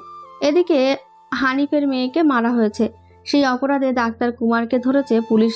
কুমার জানায়, প্রথমে মেয়েটার চেক আপ করি, ওর একটা কিডনি ড্যামেজ হচ্ছিল। পরে অপারেশনের জন্য নিয়ে যাই, কিন্তু আমি তাকে ধর্ষণ করি। অপারেশন থিয়েটারে নিয়ে সেখানে ও মারা যায়। এই জন্য বাইরে এসে বলি তার মেয়ে মারা গেছে, তবে আমরা কিডনি। কুমার আর কিছু বলার সুযোগ পায় না। একটা গুলি ওর কপালে এসে লাগে। দুজন বাইকার এসে কুমারকে গুলি করে বাইক নিয়ে সেখান থেকে চলে যায়। পুলিশরা শুধু চেয়ে চেয়ে দেখতে থাকে। নিশি বসে আছে।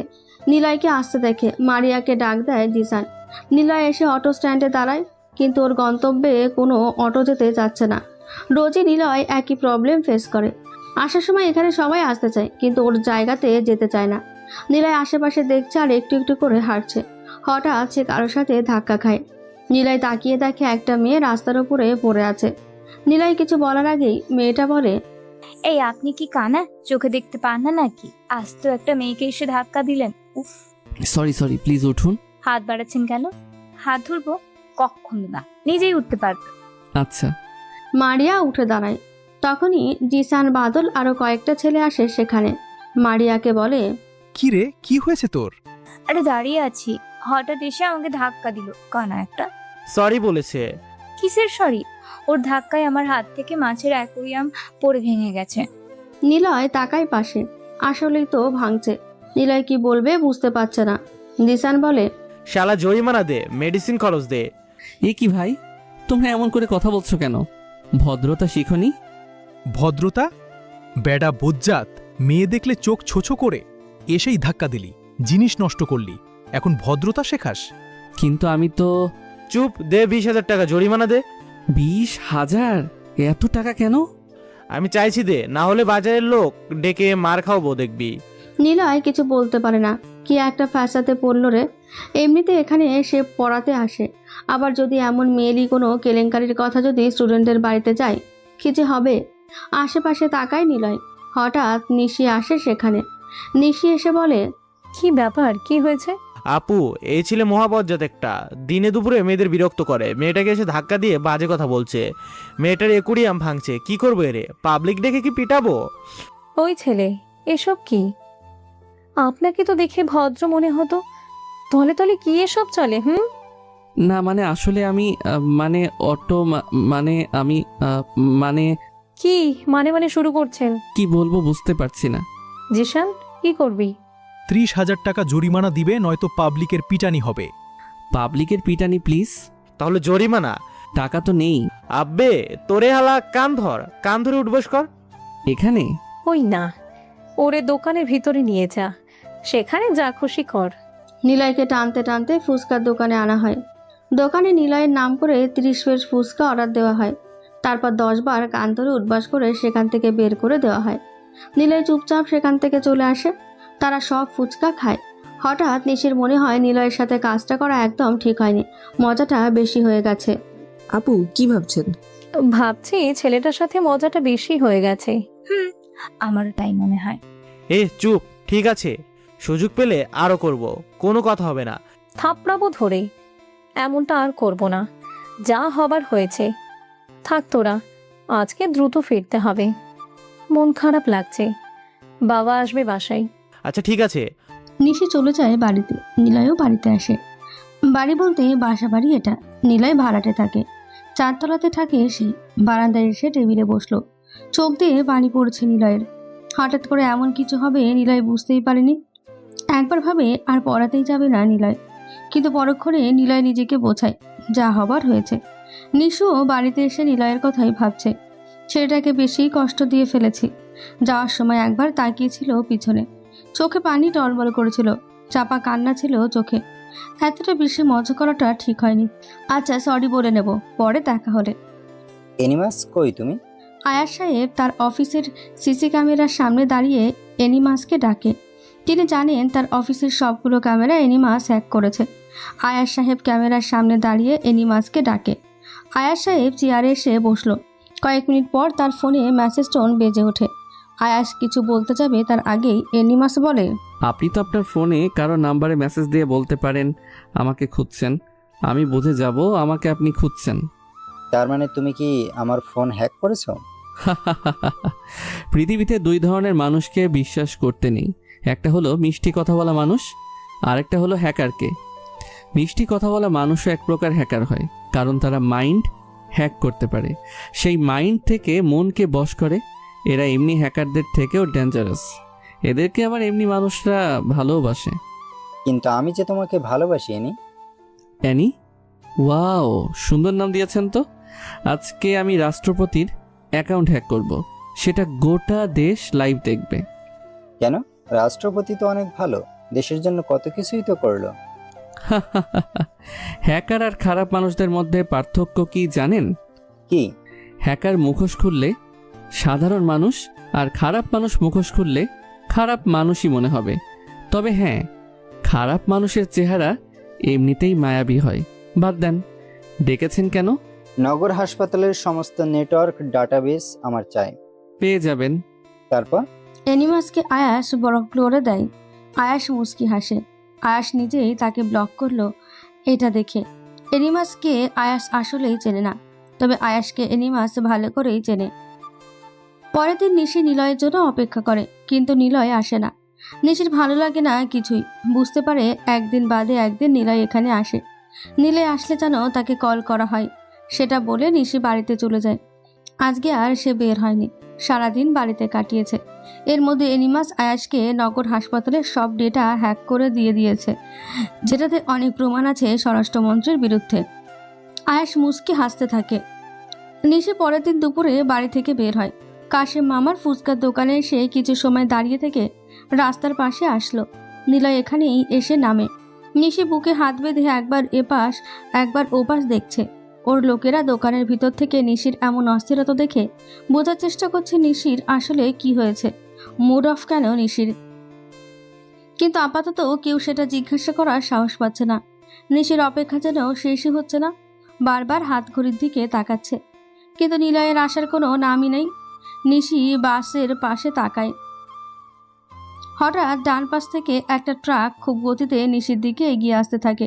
নিশি তখনই ডান পাশে তাকায়। পেছন থেকে ওর লোকেরা চিৎকার করে সরে যেতে বলে।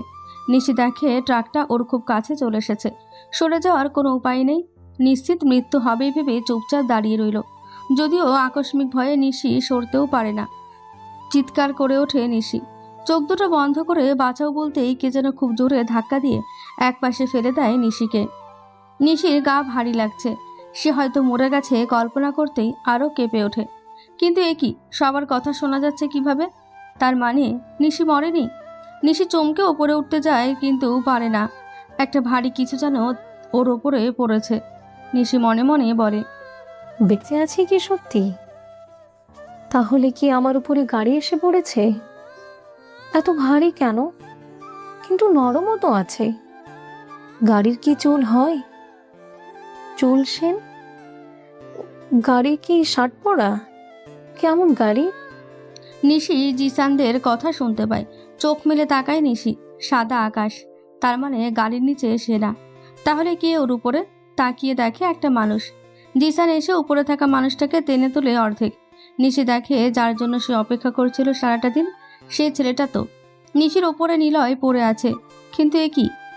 জিসান নিলয়কে টেনে তুলতে গিয়ে হাত ফসকে নিলয় আবার নিশির ওপরে পড়তে থাকে। তবে এবার ঘটে অন্যরকম ঘটনা। নিলয় সোজা নিশির ঠোঁটের উপরে নিজের ঠোঁট মেশায়, অর্থাৎ নিশির ঠোঁটের উপরে নিলয়ের ঠোঁট এসে পড়ে। নিশি চোখ বড় বড় করে নিল, সাথে সাথে নিশির লোকেরা হাই হাই করে ওঠে। ওরা আর দেরি করে না, দ্রুত নিলয়কে ওঠায়। তবে নিলয়ের হাতে পায়ে কপালে কাটছে, নিশিরও কাটছে, কিন্তু নিশি চুপচাপ হইয়া শুয়ে আছে। মারিয়া আর খুশি নিশিকে টেনে তোলে। সবাই নিশিকে ঘিরে বলে, আপু ঠিক আছেন? কোথায় লাগছে? আমরা দৌড়ে আসার আগেই ট্রাকটা, কিন্তু ওই ছেলেটা বাঁচালো আপনাকে। নিশি কথা বলে না, নিলয়ের দিকে তাকিয়ে আছে। নিশির চোখ নিলয়ের ঠোঁটের দিকে। নিলয়ও নিশিকে দেখছে। ওরা যে অ্যাক্সিডেন্ট করে মরতে যাচ্ছিল সেটা যেন ওদের মাথাতেই নেই, কিন্তু আকস্মিক চুমুতে ওরা যেন কোথায় হারিয়ে গেছে। নিশিকে মারিয়া ধাক্কা দেয়, ধাক্কা খেয়ে আবারও চমকায় নিশি। নিশি সবার দিকেই তাকায়। আপু ঠিক আছে? হ্যাঁ, আমি ঠিক আছি। আমরা ভয় পেয়েছিলাম, মনে হয়েছিল আপনাকে হারাতে চলেছি। আপু হাত কেটে গেছে আপনার, পিছনে গলার কাছেও কাটছে। ডাক্তার ডাক। আমি ডাক্তার নিয়ে আসছি। এতক্ষণে অনেক মানুষ জড়ো হয়ে গেছে। নিশিকে পুরো ঘিরে রেখেছে সবাই। ডাক্তারকে নিয়ে আসে বাদল, কিন্তু সবাইকে সরিয়ে এসে নিলয়কে খুঁজছে। কিন্তু নিলয় কোথায়? নিলয় আজকে আর পড়াতে যায়নি জেরিনকে। সে চলে এসেছে সোজা নিজের বাসায়। হাত পা কপালের অনেক জায়গায় কেটেছে নিলয়ের। নিশি প্রায় ট্রাকের নিচে চাপা পড়ছিল। নিলয় অটোতে এসে নেমেছিল ঠিক কয়েক সেকেন্ড আগে। অটোর ভাড়া দিতে মানিব্যাগ বের করছিল, এমন সময় দেখতে পায় একটা ট্রাক নিশির দিকেই আসছে। নিলয় আর কোনো দিকে তাকায় না। গায়ে যতটা জোর ছিল সবটা প্রয়োগ করে নিলয় দৌড়ে যায়। ট্রাকটা নিশির গা ছবে তার 5 সেকেন্ড আগেই নিলয় ঝাঁপ দিয়ে নিশিকে নিয়ে পড়ে যায় দূরে। আর তখনই ট্রাকটা নিশির আগের জায়গাটা ক্রস করে। নিশি বেঁচে যায়। নিলয় ডাক্তারের থেকে মেডিসিন ব্যান্ডেজ নিয়ে রুমে এসে শুয়ে পড়ে। নিশিরও একই অবস্থা। তবে নিশি নিলয়ের কিসিং সিনটা ভুলতেই পারছে না। বাড়িতে এসে বিছানায় শুয়ে যতবারই চোখ বন্ধ করেছে ততবারই নিশি নিলয়ের আকস্মিক কিসের দৃশ্যটা মনে পড়ে মুচকি হেসেছে। ইস, ছেলেটা কি কিউট। তারপর পলাশ দুজন লোকের গালে ঠাস ঠাস করে চর বসিয়ে বলে, হারামির বাচ্চারা, তোদেরকে একটা কাজ দিলাম, করতে পারলি না? ওই মেয়েটাকে মারতে পারলি না? কেন পুষছি তোদেরকে আমি টাকা দিয়ে? সে মরলে আমরা হাসপাতালটাকে দাঁড় করাতে পারতাম। সামনে থেকে যা শালারা। ট্রাকের ড্রাইভার দুজন এমপি পলাশের থেকে ঝাড়ি খেয়ে বেরিয়ে যায়। পলাশই লোক পাঠিয়েছিল নিশিকে মারার জন্য, কিন্তু ওরা ব্যর্থ হয়েছে নিলয়ের জন্যই। নিশিকে ওরা প্রায় মেরেই ফেলেছিল, কিন্তু কোথা থেকে একটা ছেলে এসে সবকিছু নষ্ট করে দেয়। পলাশ রেগে গিয়ে ফ্লোরে মদের গ্লাস ছুঁড়ে মারে। ড্যাড রিল্যাক্স, এত উত্তেজিত কেন হচ্ছ? মাথা ঠান্ডা করো। রাজনীতিতে এত উত্তেজিত হতে নেই। পলাশ সিঁড়ির দিকে তাকাই। তার ছোট ছেলে রাজ ছুটফুট পরে দাঁড়িয়ে আছে। ধীর পায়ে হেঁটে পলাশের কাছে আসে, পলাশকে সোফাতে বসায়। রাজ মুচকি হেসে পলাশকে বলে, তুমি যত রাখবে তত অপোজিট পার্টি নেতারা তোমাকে সস্তা ভেবে নেবে আর তোমার জায়গা থেকে সরাতে পারবে। কি করব এখন? আমার অবস্থা দেখেছিস? এই শালা মিডিয়া একদম উঠে পড়ে লেগেছে। কি করব বুঝতে পারছি না। আরে ড্যাড, একটু ভাবো না কেন? এখন তুমি যত জোর খাটাবে ততই তোমার সমস্যা বাড়বে। কি করতে বলছিস? ড্যাড, রাজনীতির মাঠে পা চাটতে হয়, পা চাটাতেও হয়। এই নীতি তোমাকে অনুসরণ করতে হবে। এখন তুমি একটা সাংবাদিক সম্মেলন করবা, মিডিয়ার সামনে কাঁদবা, কাঁদতে কাঁদতে বলবা, আমারই ভুল, আমি ডাক্তারদের ওপর বিশ্বাস করেছিলাম। হাসপাতালের চেয়ারম্যান হওয়া সত্ত্বেও আমি রোগীদের খোঁজ খবর রাখতে পারিনি। আমি সেটার জন্য দুঃখিত। তবে যারা এই হাসপাতাল থেকে খারাপ সময় পার করেছে আমি তাদের পাশে আছি। আমার থেকে তারা সব ধরনের অনুদান গ্রহণ করবে। আর আমি হাসপাতাল থেকে খারাপ মেডিসিন, খারাপ ডাক্তার, খারাপ ব্যবস্থাপনা সরিয়ে ফেলবো। আসলে তালা ঝুলুক আমার হাসপাতালে, বুঝতে পেরেছো? কিন্তু এগুলো বললে তো আমারই লস। ও ড্যাড, তোমাকে নমিনেশন কে দিয়েছিল? এগুলো তুমি মিডিয়ার সামনে বলবা, কিন্তু কাজ করবা আবার আগের মতো। তোমার টার্গেট এখন হাসপাতালকে পাবলিকলি ওপেন করা, 10 জন গরিব মানুষ ধরে আনা, টাকা দিবা, ওদেরকে শিখিয়ে দিবা যে তাদের বড় রোগ হয়েছিল। তুমি মানে চেয়ারম্যান নিজে থেকে একটা সময় তাদের এই রোগ 30% টাকায় সারিয়ে তোলার ব্যবস্থা করেছিল। লোকগুলো পরিবারও যেন থাকে, কেঁদে কেঁদে যেন কথাগুলো বলে তারা। আর একটা তাৎক্ষণিক চ্যারিটি প্রকল্প স্টার্ট করে দাও, সব পেপারস সামনে দিয়ে বলবা এটাই হলো আমার চ্যারিটি প্রকল্প। এখানে এই নগর হাসপাতাল থেকে প্রতি বছর লাখ লাখ টাকা ডোনেট করা হয়, সেটার মাধ্যমে গরিব শিশু আর বৃদ্ধরা চলে। ব্যাস, কাজ শেষ তোমার। কাঁদবা আর বলবা হাসপাতাল বন্ধের কারণে সব কিছু শেষ হয়ে গেল, আর পাবলিককে সরি বলবা, আর প্রমিস করবা যে হাসপাতালের দায়িত্ব এবার যথাযথভাবে পালন করবা। সব দোষ দায়িত্ব ডাক্তারদের দিবা। খেলা শেষ। রাজের কথা শুনে পলাশ তো অনেক খুশি।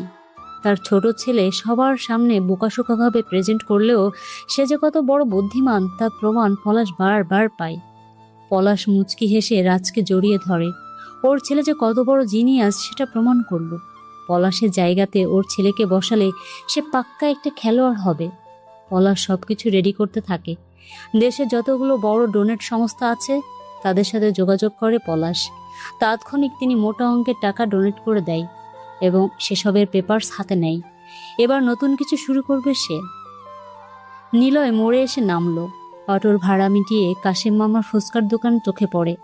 ফুচকার দোকানটা স্বাভাবিক ভিড় থাকলেও যাদের উপস্থিতি রোজ নিলয়ের চোখ কাড়ে, দেখে তারা নেই, মানে নিশিরা নেই সেখানে। নিশিরা আজ 2 দিন ধরেই নেই। নিলয় কাশেম মামার ফুচকার দোকানে আসলো। নিলয়কে দেখে কাশেম মামা বলল, বাবা তুমি আইছো, তুমি না আমাকে নিশিমারে বাঁচাইলা?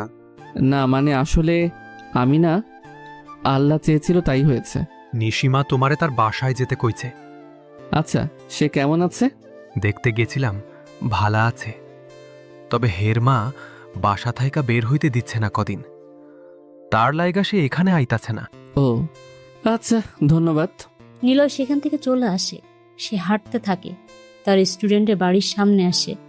বাড়িতে কতগুলো গাড়ি, হয়তো জেরিনের বাবা বাড়িতে। এই সময়টাতে কেউ থাকে না, সেজন্য নিলয় পড়াতে আসে এই সময়টা। কারণ নিলয়ের কোলাহল বাড়ি ভর্তি লোকজন পছন্দ না।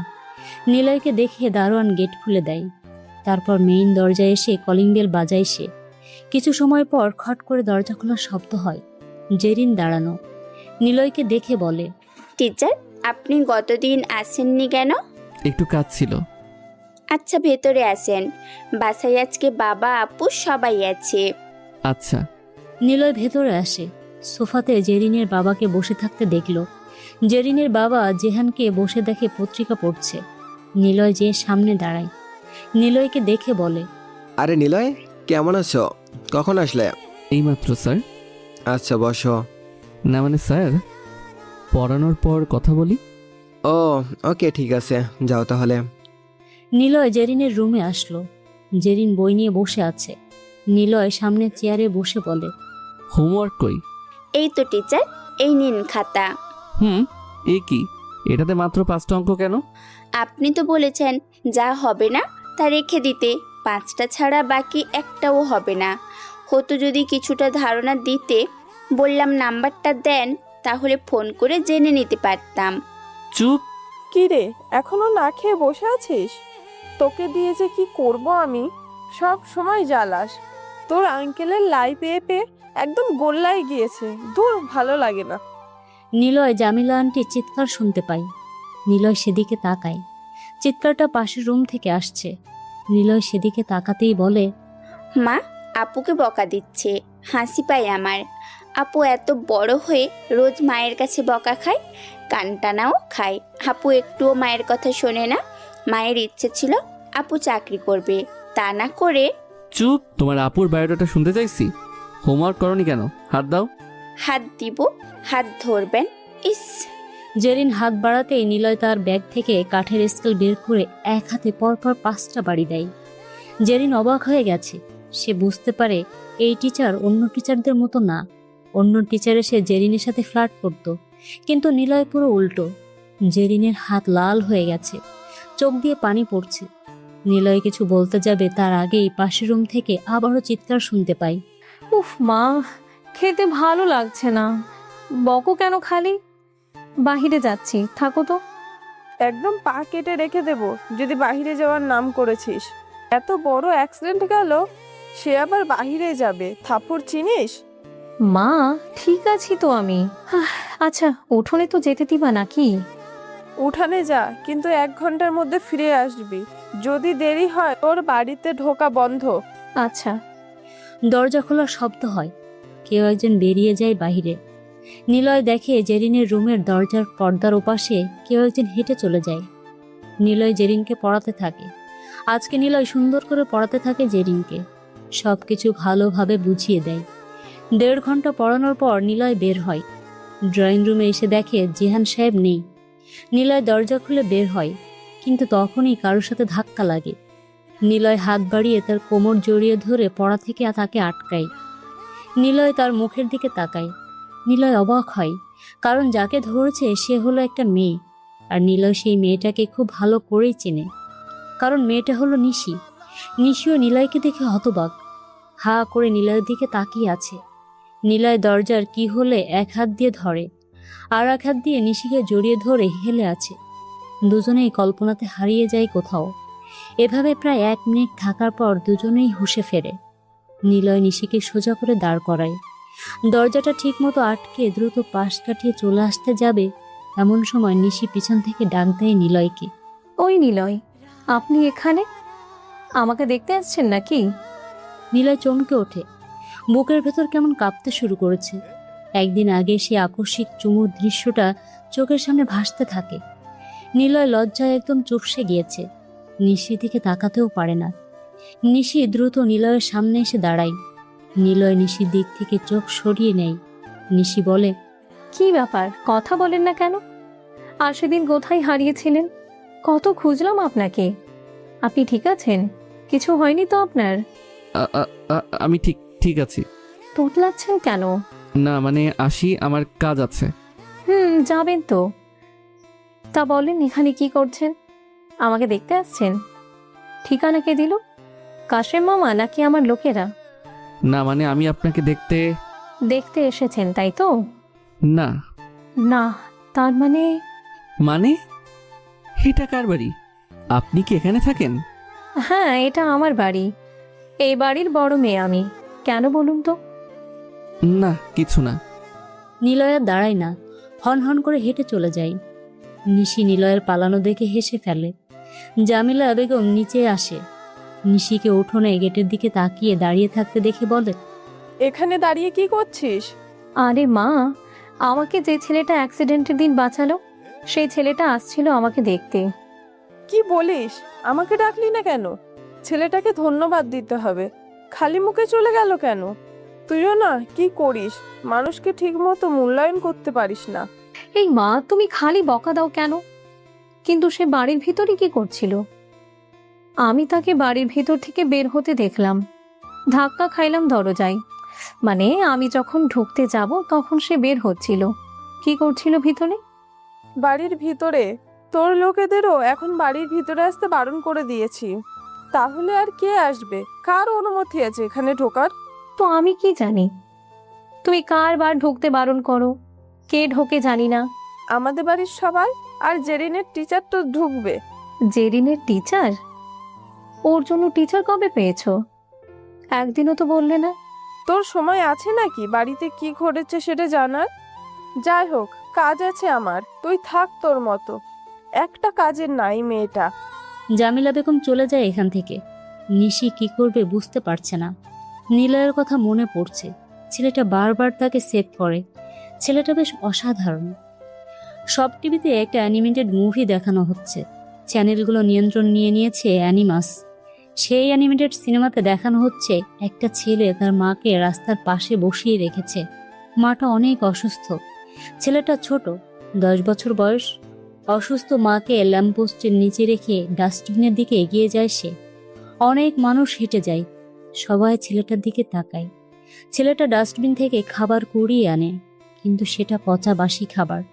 ছেলেটা যখন তার মায়ের কাছে আসে, তখন কিছু পুলিশ এসে তার মাকে লাঠি দিয়ে মেরে সেখান থেকে সরে যেতে বলে। এর কারণ সেখানে রাষ্ট্রপতি আসবে। ছেলেটা পুলিশের হাতে পায়ে ধরতে থাকে। কিছু সময় পর সেখানে রাষ্ট্রপতি আসে। রাষ্ট্রপতির গাড়িতে রাষ্ট্রপতি লেখা। ছেলেটা সেই গাড়ির দিকে তাকিয়ে আছে। রাষ্ট্রপতি গাড়ি থেকে নামে। ছেলেটা গাড়ির কাছে যায়। রাষ্ট্রপতিকে অনুরোধ করে তার মায়ের জন্য খাবার কিনতে হবে, কিছু টাকা দেওয়ার জন্য। কিন্তু রাষ্ট্রপতি ছেলেটাকে ধাক্কা দিয়ে সরিয়ে দেয়। তাকে সহ তার মাকে সেখান থেকে চলে যাওয়ার জন্য পুলিশদের বলে। পুলিশগুলো গিয়ে ওদের লাঠি দিয়ে পেটাতে থাকে। সেখানেই পিচ্চি ছেলেটার মা লাঠির আঘাতে মারা যায়। ছেলেটা ইট নিয়ে রাষ্ট্রপতির গাড়ির কাছে ছুঁড়ে মারে, আর গাড়ির কাঁচ ভেঙে যায়। তারপর ছেলেটা দৌড়ে পালায়, পিছনে তাকায় না সে।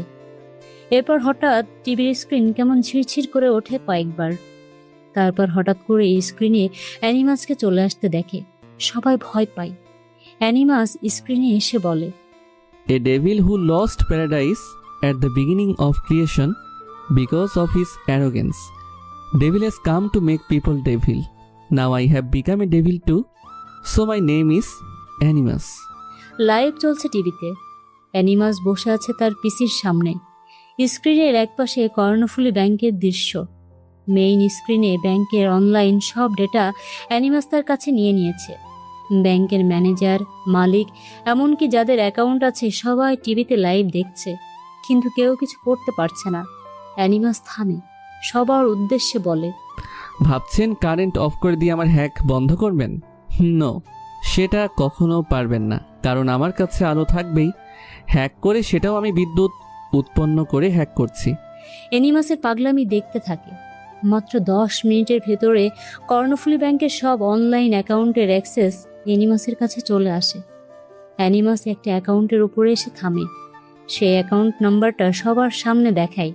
অ্যানিমাস মুচকি হেসে বলে, This account is owned by the Home Minister. There are 30 crore rupees in the account. But now, all this money will be hacked. Good night. তারপর টিভি টেলিকাস্ট বন্ধ করে দেয় অ্যানিমাস। পুরো দেশ শুধু চেয়ে দেখলো হ্যাকারের পাগলামি। কিন্তু কে এই অ্যানিমাস? সে এত পাওয়ারফুল কেন? পুরো দেশ অ্যানিমাসের ভয়ে চুপ হয়ে গেছে। পত্রিকাতে লেখা হয়েছে রাষ্ট্রপতির অ্যাকাউন্ট থেকে 30 কোটি টাকা হ্যাক করে প্রতিটা গরিব মানুষের বাড়ির সামনে টাকার মানিব্যাগ ফেলে আসা হয়েছে। আর সেই মানিব্যাগের উপরে অ্যানিমাসের নাম লেখা। আয়াজ সাহেব শব্দ করে হাসছে। এই অ্যানিমাস অনেক জিনিয়াস। তাকে ধরা বা তাকে দমন করা অন্তত বাংলাদেশের অন্য কারো হ্যাকার পারবে না। আয়াজ সাহেব টিভির সামনে বসে আছে। পলাশের বক্তব্য শুরু হয়েছে। তার ছেলে রাজের বলা কথা অনুসারে সবকিছু বলে পলাশ। নিশিও তার আঙ্কেলের অফিসে প্রবেশ করেছে। টিভিতে পলাশের বলা সব বক্তব্য শুনে সে অবাক। আয়াস টিভি বন্ধ করে। নিশি বলে, আঙ্কেল, পলাশ পুরো বিষয়টা কিভাবে ঘুরিয়ে দিল দেখলেন? ও অনেক হারামি। রাজনীতির চাল, বাট পলাশের তো এত বুদ্ধি থাকার কথা না। কে দিল তাকে এত বুদ্ধি? এখন তো মনে হচ্ছে ওর হাসপাতাল আবার খুলবে। পারবে না, পলাশ এবার হারবে। সামনের নির্বাচনে পলাশের অপোনেন্ট হিসেবে আমি দাঁড়াচ্ছি। তুমি খালি ভোটের মাঠে জনগণকে পাঠানোর ব্যবস্থা করো, বাকিটা আমি সামলে নেব। সেটা খুব ভালোই পারবো। এই উপজেলাতে যতগুলো ইউনিয়ন আছে সবগুলোতে আমি একা হ্যান্ডেল করব। দেখতে চাই পলাশ কিভাবে পাশ করে। তুমি কি এখন সুস্থ? আমি জানি ট্রাকের নাম্বারটা কত। কাশেমের ফুসকার দোকানের সামনে যে সিসি ক্যামেরা আছে সেটাতে খোঁজ নিয়ে দেখেছি নাম্বারটি। তোমাকে পাঠিয়ে দেব। খোঁজ নাও গাড়ির মালিককে, আর যে ছেলে তোমাকে বাঁচিয়েছে তাকে একদিন দাওয়াত করে বাসায় এনো। গতদিন আসছিল, কিন্তু আমাকে দেখে পালিয়েছে। কি বলো? আচ্ছা, ধরে বেঁধে আনিও। নিশি চলে যায়। আয়াজ সাহেব কোর্টের পকেট থেকে একটা পেন ড্রাইভ বের করে হাসতে থাকে, কারণ এটাতে আছে স্বরাষ্ট্রমন্ত্রীর পতনের ডাক। নগর হাসপাতাল কেন্দ্রিক যত কুকর্ম আছে সব কিছু ডেটা এখানে আছে। অ্যানিমাস তাকে দিয়েছিল, কিন্তু কে এই অ্যানিমাস? সে রাষ্ট্রপতির অ্যাকাউন্টও খেয়ে দিয়েছে। নিশি বাড়িতে আসে। জেরিন তার পড়ার টেবিলে বসে আছে। নিশি তার রুমে যাচ্ছিল, হঠাৎ জেরিনের রুমের দিকে তাকায়। জেরিন ম্যাথ করছে। নিশি রুমে প্রবেশ করে। নিশি বলে, কি ব্যাপার, তুই এত পড়াকু হলি কবে থেকে? আপু, কখন আসছো? এই মাত্র। তোর টিচার কখন আসে? এই তো একটু পর আসবে, পড়তে হবে অনেক, টিচার যা করা। এই, তোর নতুন টিচার আগে টিচারদের মতো নাকি? মানে তোর সাথে ফ্লার্ট করে, না পড়িয়ে গল্প করে? না না আপু, এই টিচার অনেক ডেঞ্জারাস। আমাকে না গতদিন মারছে, কাঠের স্কেল দিয়ে 5টা হাতে বাড়ি দিয়েছে। কি যে ব্যথা হয়েছিল। হোমওয়ার্ক দেয় কতগুলো, করতে হচ্ছে। তাই নাকি? এই ব্যাটা তো দেখি ডেঞ্জারাস। আচ্ছা, রোজ পড়াই? না, একদিন বাদে একদিন, আজকে পড়ানোর দিন। আচ্ছা, পড় তাহলে। তোর টিচারকে তো দেখতেই হচ্ছে। এখন রুমে গেলাম। নিশি কথাটা বলে চলে যায় জেরিনের রুম থেকে। কিছু সময় পর নিলয় আসে। আজকে জামিলা দরজা খুলে দিয়েছে। নিলয় কুশলাদি বিনিময় করে সোজা জেরিনের রুমে চলে আসে। জেরিন হোমওয়ার্ক শেষ করে কানে হেডফোন গুঁজে বসে গান শুনছে। নিলয় এসে বসতেই চমকে ওঠে। জেরিন টি শার্ট আর ওড়না পরেছে। নিলয়কে দেখে ভয়ে মাথা নিচু করে নিল। নিলয় মুচকি হাসে। নিলয় কিছু বলার আগে জেরিন হোমওয়ার্কের খাতাটা নিলয়ের দিকে বাড়িয়ে দেয়। নিলয় খাতাটা হাতে নিয়ে সব কিছু চেক করে। ভালোই পেরেছে সে। নিলয় জেরিনকে পড়াতে থাকে। নিশি দরজার কাছে এসে উকি মারে, কিন্তু নিলয়ের পেছন দিকে দেখতে পায় নিশি। নিশি ভেতরে আসতে যাবে, তখনই জামিলা নিশিকে ডাক দেয়। নিশি চমকে ওঠে, দৌড়ে ওর মায়ের কাছে যায়। পুরো ইউনিয়নের মানুষরা নিশিকে মেনে চলে, আর নিশি তার মায়ের ভয়ে একদম চুপসে থাকে। বাড়িতে প্রতিটা সন্তান বাবা নয়তো মাকে ভয় পায়। সেক্ষেত্রে নিশি তার মাকে ভয় পায়, আর জেরিন তার বাবাকে ভয় পায়। নিশি রান্নাঘরে আসে। নিশি বলে, কি হলো, ডাকো কেন? এই নেটরে জেরিনের টিচারকে নাস্তা দিয়ে আয়। যদিও ছেলেটা কিছু খেতে চায় না, তবুও দিতে হয়। গতদিন চলে গেছে দেখা না করে। আচ্ছা। নিশি ট্রে নিয়ে দরজার কাছে আসলো। দরজার কাছে দাঁড়িয়ে বলে, জেরিন, ভেতরে আসলাম। নিলয় পিছনে তাকায়নি। নিশি ভেতরে আসে। টেবিলে যখন ট্রে রাখে, তখন নিলয় নিশির দিকে তাকায়। নিশি নিলয়কে দেখে চমকে ওঠে। নিশি বলে, আপনি? আপু, কি হলো, চমকে গেলা কেন? নিশি আর নিলয় একে অপরের দিকে তাকিয়ে আছে। জেরিন একবার নিশির দিকে তাকায়, তো আরেকবার নিলয়ের দিকে তাকায়। জেরিনের ডাকে ঘোর ফিরে দুজনের। নিশি বলে, না মানে উনিই তো আমার টিচার। কেন, তুমি কি চেনো? না না মানে হ্যাঁ। ওয়াও, কি কোইন্সিডেন্স। নিলয় ঢোক গিলল নিশিকে দেখে। নিশির চুলগুলো এলোমেলো, খুবই সাধারণভাবে আছে। নিশি বলে, দাঁড়া আসছি, বই পড়। নিশি দৌড়ে রুম থেকে চলে যায়। নিলয় হাঁপ ছেড়ে বাঁচে। নিলয় বলে, আজকে দ্রুত যাই, আর পড়তে হবে না আজ। সে কি, আজকে তো এখনো 1 ঘন্টাও হয়নি, আর আপনি এসে বলছেন আজকে একটা অনুশীলনী শেষ না করে যাবেন না? না মানে আসলে। নিলয় পেছনে তাকায় একবার, আবার জেরিনের বইয়ের দিকে তাকায়। জেরিন মুখ চেপে হাসছে। নিলয় ভয় পাচ্ছে নিশিকে সেটা জেরিন বুঝতে পেরেছে। কিন্তু নিশি কোথায় গেল? নিশি সোজা রুমে এসে সুন্দর একটা ড্রেস পরল। তারপর মুখে হালকা প্রসাধনী ব্যবহার করে ঠোঁটে হালকা লিপস্টিক দিল। চুলগুলো সুন্দর করে বেঁধে নিয়ে জেরিনের রুমে আসলো। জেরিন নিশিকে দেখে হা হয়ে চোখ গোল করে তাকালো। নিশি কিছু বলতে যাবে, তখনই জেরিন বলল, কি ব্যাপার আপু, কোথাও বের হবা? সেজে গুজে আসলে যে। নিশি টেবিলের নিচে জেরিনের পায়ের উপর পা দিয়ে মারা দেয়। জেরিন আউচ করে ওঠে। নিলয় তাকায় না। নিশি নিলয়কে বলে, মিস্টার চিটার, সরি টিচার, আপনি তাহলে আমার বোনকেই পড়ান? কি পড়ান? ম্যাথ। তোমাকে না তখন বললাম? তোর কানের নিচে দিব দুটো। বেশি কথা বললে, বুঝেছিস? জেরিন, তোর রুমটা এত অগোছালো কেন রে? ডলগুলোর কি অবস্থা করেছিস? পড় তোরা, আমি তোর রুমটা গুছিয়ে দেই। আপু, তুমি কি অসুস্থ? তোমার রুমটা তো আমি। চুপ, অঙ্ক কর বেয়াদব। পড়ার সময় এত কথা কে বলে? হ্যাঁ, ঠিক আছে। নিশি গিয়ে নিলয়ের সোজা বসে দূরে। নিলয় মাথা তুলে তাকায় সামনে। নিশিকে বসে থাকতে দেখে। নিশিকে সুন্দর লাগছে, কারণ বাহিরে বেশিরভাগ সময় শার্ট টি শার্ট পরেই থাকে। জেরিন বুঝতে পারার আগেই নিলয় চোখ সরিয়ে নেয়। নিশি বলে, জেরিন বুঝলি, তোর রুমটা আমার একদিন পর পর এসে চেক করা দরকার। যা ময়লা করিস তুই। আচ্ছা করিও, কিন্তু একদিন বাদে একদিন কেন, প্রতিদিন আসবা। তোরে পরে যে আমি কি করব পড়। টিচার, এটা বুঝতে পারছি না, টিচার অঙ্ক কেন করতে হবে? অঙ্কটাকে তুমি প্রেম দিয়ে করো, দেখবা সহজ হয়ে যাবে।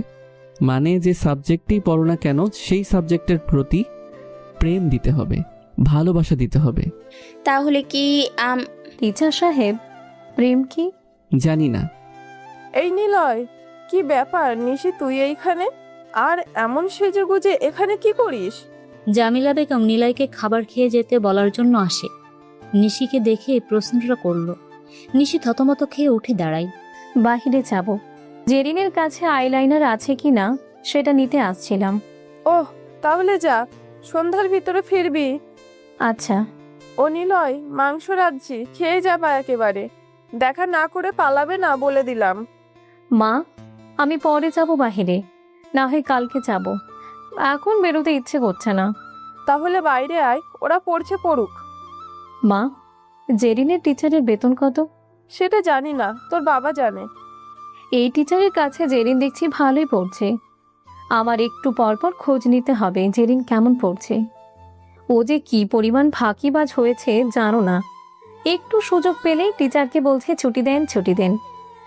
আমার চেক করতে হবে মা, এত ভালো টিচারের কাছে পড়তে চায় না তোমার মেয়ে। কত সুন্দর করে বোঝাচ্ছে দেখেছি, প্রেম দিয়ে বোঝাচ্ছে। মানে মনোযোগ দিয়ে বোঝাচ্ছে। টিচারের বেতন বাড়িয়ে দিয়ে হলেও রাখবা। চলো, ক্ষুধা লাগছে আমার। জামিলা বেগমকে নিয়ে নিশি জেরিনের রুম থেকে চলে যায়। নিলয় আর নিশি হাঁপ ছেড়ে বাঁচে। জেরিন আর নিলয় একসাথে বলে ওঠে, তোমার আপু বেশি ডেঞ্জারাস। আমার আপু বেশি ডেঞ্জারেস। দুজনেই মুচকি হাসে। নিলয় আরো কিছু সময় পড়ানোর পর জেরিনকে ডাকে। জেরিন, জি টিচার। এই নাও চকলেটস। আমার জন্য? কিন্তু কেন? গতদিন তোমাকে মারছিলাম আর জানতাম আজকে হোমওয়ার্ক সব করবা, তাই আমার তরফ থেকে তোমাকে চকলেট দিলাম। আপনি তো বেশ ভালো টিচার। হ্যাঁ, কথা শুনলে অনেক উপহার পাবা। ঠিক আছে, তাহলে হোমওয়ার্কের দিন অনেকগুলো। না, আজকে কম দিব, 20টা ম্যাথ করবা। নিলয় চলে আসে জেরিনের রুম থেকে। জেরিন চকলেট পেয়ে খুশি। নিলয় রুম থেকে বের হতেই নিশিকে দেখতে পাই এদিকেই আসছে। নিলয় নিশিকে দেখেই মাথা নিচু করে নিল। নিলয়ের সামনে এসে দাঁড়ায়। নিশি বলে, হাই টিচার। হ্যালো। আপনি তাহলে এতদিন আমার বোনকে পড়ানোর জন্যই আসতেন? আচ্ছা যান, ড্রয়িং রুমে বসেন, মা ডাকে আপনাকে। নিলয় দ্রুত চলে যায় নিশির সামনে থেকে। তারপর পলাশকে ফোন করে স্বরাষ্ট্রমন্ত্রী। পলাশ ভয়ে ভয়ে রিসিভ করে, কিন্তু ওপাশ থেকে পলাশকে ঝাড়ি না দিয়ে স্বরাষ্ট্রমন্ত্রী কবির সাহেব বলে, পলাশ, তুমি তো দেখি ছক্কা মেরে দিলে। এত কিছু গোপনে তুমি করো, আমাকে জানোনি কেন? তুমিই দেখি সব হ্যান্ডেল করে ফেললে। আমি তোমার কাজে বেশ সন্তুষ্ট। কিন্তু স্যার, বুদ্ধিটা আমার ছেলের। আমার ছোট ছেলে রাজ সব কিছু বুঝিয়ে দিয়েছে। ওয়াও, এটা তো গ্রেট। রাজকে আমার সাথে দেখা করতে বলিও তো। জি স্যার। কবির ফোন কেটে দেয়। রাজ পেছন থেকে বলে, স্বরাষ্ট্রমন্ত্রী যেতে বলল, তাই না? তুই কিভাবে জানলি? রাজনীতি মাইন্ড ড্যাড। রাজনীতিতে একটা কথা আছে, হয় তেল মারো নয় বিপদ থেকে রক্ষা করো। বড় নেতারা তোমাকেই ডাকবে। তুই পাক্কা রাজনীতির খেলোয়াড় হবি। চল, পার্টি হবে আজ। কিডনি পাচারের টাকা দিয়ে আজকে পার্টি হবে কবির স্যারের বাড়িতে। ঠিক আছে, চলো তাহলে। ওরা দুজন বের হয়। উদ্দেশ্য স্বরাষ্ট্রমন্ত্রীর বাড়ি। পলাশ অনেক খুশি রাজের কারণে। তারপর নিলয় সোফাতে বসে আছে। জামিলা বেগম আসে নিলয়ের কাছে। নিলয়কে বলে, আমি জেনেছি সেদিন নিশিকে তুমিই অ্যাক্সিডেন্ট হাত দিয়ে বাঁচিয়েছিলে। সবাইকে কল করেছি, সবাই আসছে তোমাকে দেখতে। সবাই? কিন্তু এসবের কি দরকার ছিল আন্টি? চুপ থাকো তো, বসো, নিশিকে ডাকি, গল্প করো। না থাক, আমি একা আছি। নিশি, এই নিশি, জেরিন, এই জেরিন, এদিকে আয়, নিলয়ের সাথে বসে গল্প কর। জেরিন তো দৌড়ে আসে, নিলয়ের পাশে এসে বসে। নিলয় সরে বসলো। নিশিকে আসতে দেখে নিলয়। ফোনে কথা বলছে নিশি। চিল্লিয়ে কাকে যেন মারতে বলে, হাত পা ভাঙতে বলে। কিন্তু নিলয়ের উপর নজর পড়তেই নিশি আস্তে আস্তে কথা বলা শুরু করে। দ্রুত ফোনে কথা বলা শেষ করে নিলয়ের সামনে এসে বসে। নিলয় কিছুটা সরে যায়, নিশিও সরে মুখ সোজা করে বসে। টিচার সাহেব, আমার আঙ্কেল আসছে দেখা করতে। কে তিনি? মেয়র আয়াস। এত বড় মানুষ আমার সাথে দেখা করবে? হ্যাঁ, কারণ তার কলিজাকে বাঁচিয়েছেন, মানে আমাকে সেভ করেছেন। এই জন্য উনি আমাকে ছাড়া বা আমাকে না বলে খায় না। তাহলে বুঝেন কতটা ভালোবাসে আমাকে। ও আচ্ছা, এই জন্য আপনি চেয়ারম্যান হয়েছেন? নিলয়ের কথা শুনে মুচকি হাসে নিশি। হঠাৎ মেসেজ টোনে বেজে ওঠে তার। জিসানের মেসেজ, একটা লিঙ্ক পাঠিয়েছে। নিশি লিঙ্কে ক্লিক করে, ভিডিও প্লে হয়। নিশিকে নিয়ে রিলস আরও একটা। কাশেমের ফুচকার দোকানের সামনে পায়চারি করছে, হাঁটছে, স্টাইল করছে, সব কিছু কাট করে একটা হিন্দি সং লাগিয়ে 50 সেকেন্ডের রিলস বানিয়ে আপলোড করেছে। নিশি আইডিটার দিকে তাকায়। অপ্রত্যাশিত বিকেল আইডি থেকে এই রিলস পোস্ট করা হয়েছে। নিশি কমেন্টগুলো চেক করে। কেউ কেউ লিখেছে জাতির ক্রাশ, কি স্টাইল দিয়ে হাঁটে, ভাই এটা কি তোমার গার্লফ্রেন্ড? আমাকে দিয়ে দাও। আপুটা কি সিঙ্গেল? নতুন ক্রাশ নাম্বার পাওয়া যাবে? মেয়েটাকে বউ বানিয়ে আনবো। নিশি কমেন্ট পড়ে অবাক, এইসব কি? কে ভিডিও করে, কে আপলোড করে, কার ফেসবুক আইডি এটা? নিশি বিরক্ত হয়। আপলোড হয়েছে 6 ঘন্টা আগে, 4 মিলিয়ন ভিউজ, মানে এটাও ভাইরাল হয়ে গেছে। নিশি ফোন রাখতেই বাড়িতে সবাই এক এক করে প্রবেশ করে। সবাই নিলয়ের সাথে পরিচিত হয়। নিলয় নিশির বাবা জেহান সাহেবের সাথে পরিচিত জেনে আরও খুশি হয়। আবার জেরিনের টিচার তার উপরে নিশিকে বাঁচিয়েছে। নিলয় সবার সাথে আলাপ করে চুপচাপ বসে আছে। হঠাৎ কলিং বেল বেজে ওঠে। নিশি লাফ দিয়ে উঠে বলে, আঙ্কেল আসছে। নিশি দৌড়ে চলে যায় দরজার কাছে। দেরি না করে দ্রুত দরজা খুলে দেয়। আয়াজ সাহেব নিশিকে দেখে মুচকি হেসে জড়িয়ে ধরে। নিশি বলে, দ্রুত ভিতরে আসেন। যে ছেলে আমাকে সেভ করেছিল অ্যাক্সিডেন্ট থেকে, সে বসে আছে। আয়াজ সাহেব ভিতরে আসে। নিলয় ওনার দিকে তাকায় না, চুপচাপ মাথা নিচু করে বসে থাকে। নিলয় মাথা নিচু করে বসে থাকে। আয়াজ সাহেব তার সামনের চেয়ারে যেয়ে বসলো। নিলয়ের দিকে তাকিয়ে বলে, তুমি তুমি এখানে? সবাই আয়াজ সাহেবের দিকে তাকায়। উনি আগে থেকেই নিলয়কে চেনে, কিন্তু কিভাবে? নিশি তার আয়াজ সাহেবের কাঁধে হাত দিয়ে বলে, আঙ্কেল, আপনি নিলয়কে চিনেন? হ্যাঁ, কেন চিনব না? আমার ফোন হারিয়ে গিয়েছিল, আমার ফোনে লক করা ছিল না। ফোন আর মানিব্যাগ হারিয়েছিল। মানিব্যাগে 50,000 টাকা ছিল। থানায় জানিয়েছিলাম, তবে কোনো হদিশ হয়নি। 4 দিন পর সে আমার অফিসে আসে। আমার কাছে এসে বলে, স্যার এগুলো কি আপনার? মানিব্যাগে আপনার ঠিকানা, আইডি কার্ড পেয়েছি। আমার এক্সাম ছিল বলে যেদিন এটা পেয়েছিলাম সেটা ফেরত দিতে পারিনি। ফোনটা পড়ে হয়তো ফেটে গিয়েছে, অফ ছিল ফোন, সেভাবেই আছে। এই নিন। আমি ফোন নিয়েই অন করি, ফোনটা অন হয়। যতটুকু চার্জ ছিল সেভাবে আছে। মানিব্যাগের সবটা দেখলাম, যেভাবে টাকা রাখা ছিল এবং যত টাকা ছিল সবটাই সেভাবে আছে। আমি ছেলেটার সততা দেখে অবাক হই। এই যুগে এসেও এতটা সৎ ছেলে পাওয়া যায়, এটা কি ভাবা যায়? ওকে বলেছিলাম, মানিব্যাগে এতগুলো টাকা, দামি আইফোন, সবকিছু পেয়ে তুমি নিজের জন্য নিলে না কেন, ফেরত দিলে কেন? আমাকে কি বলে জানিস? বলে যে এইসব কিছু চেক করার জন্য সময় পাইনি, শুধুমাত্র উপরের আইডি কার্ড দেখে আপনাকে চিনেছিলাম, হয়তো আপনার মূল্যবান জিনিস থাকবে ভেবে ফেরত দিয়েছি। কি আজব ছেলে বল। আর সত্যি সে খোলেনি। আমি টাকাগুলো একটা উল্টে আর একটা পাল্টে রেখেছিলাম, সেম ভাবেই ছিল। টাকাগুলো নতুন চকচকে নোটও ছিল, সেভাবেই টাকাগুলো ফেরত পাই। ফোনটাও সে অন করেনি। এমন ছেলে এই যুগে দেখতে পাওয়াটাও বিরল বিষয়। তা আপনি কিছু বলেনি তখন? বলিনি, বলেছিলাম 10,000 টাকা পুরস্কার নাও। আমাকে কি বলে জানিস? বলে যে উপকারের প্রতিদান টাকাতে হয় না, তারপর চলে আসে। মানে আমাকে বোঝাও যে ছেলে এত দামি কিছু পেল, সেই সুবাদে কোনো কিছুই গ্রহণ করেনি। সত্যি এই ছেলে একটা অদ্ভুত প্রকৃতির। আয়াজ সাহেবের কথা শুনে নিশির বাড়ির সবাই নিলয়ের দিকেই তাকিয়ে থাকে অবাক হয়ে। বাড়িতে প্রায় 10 জন লোক এখন। সবাই তো নিলয়ের প্রশংসা করতে ব্যস্ত। নিলয় চুপচাপ বসে আছে, কারোর দিকে তাকাচ্ছে না।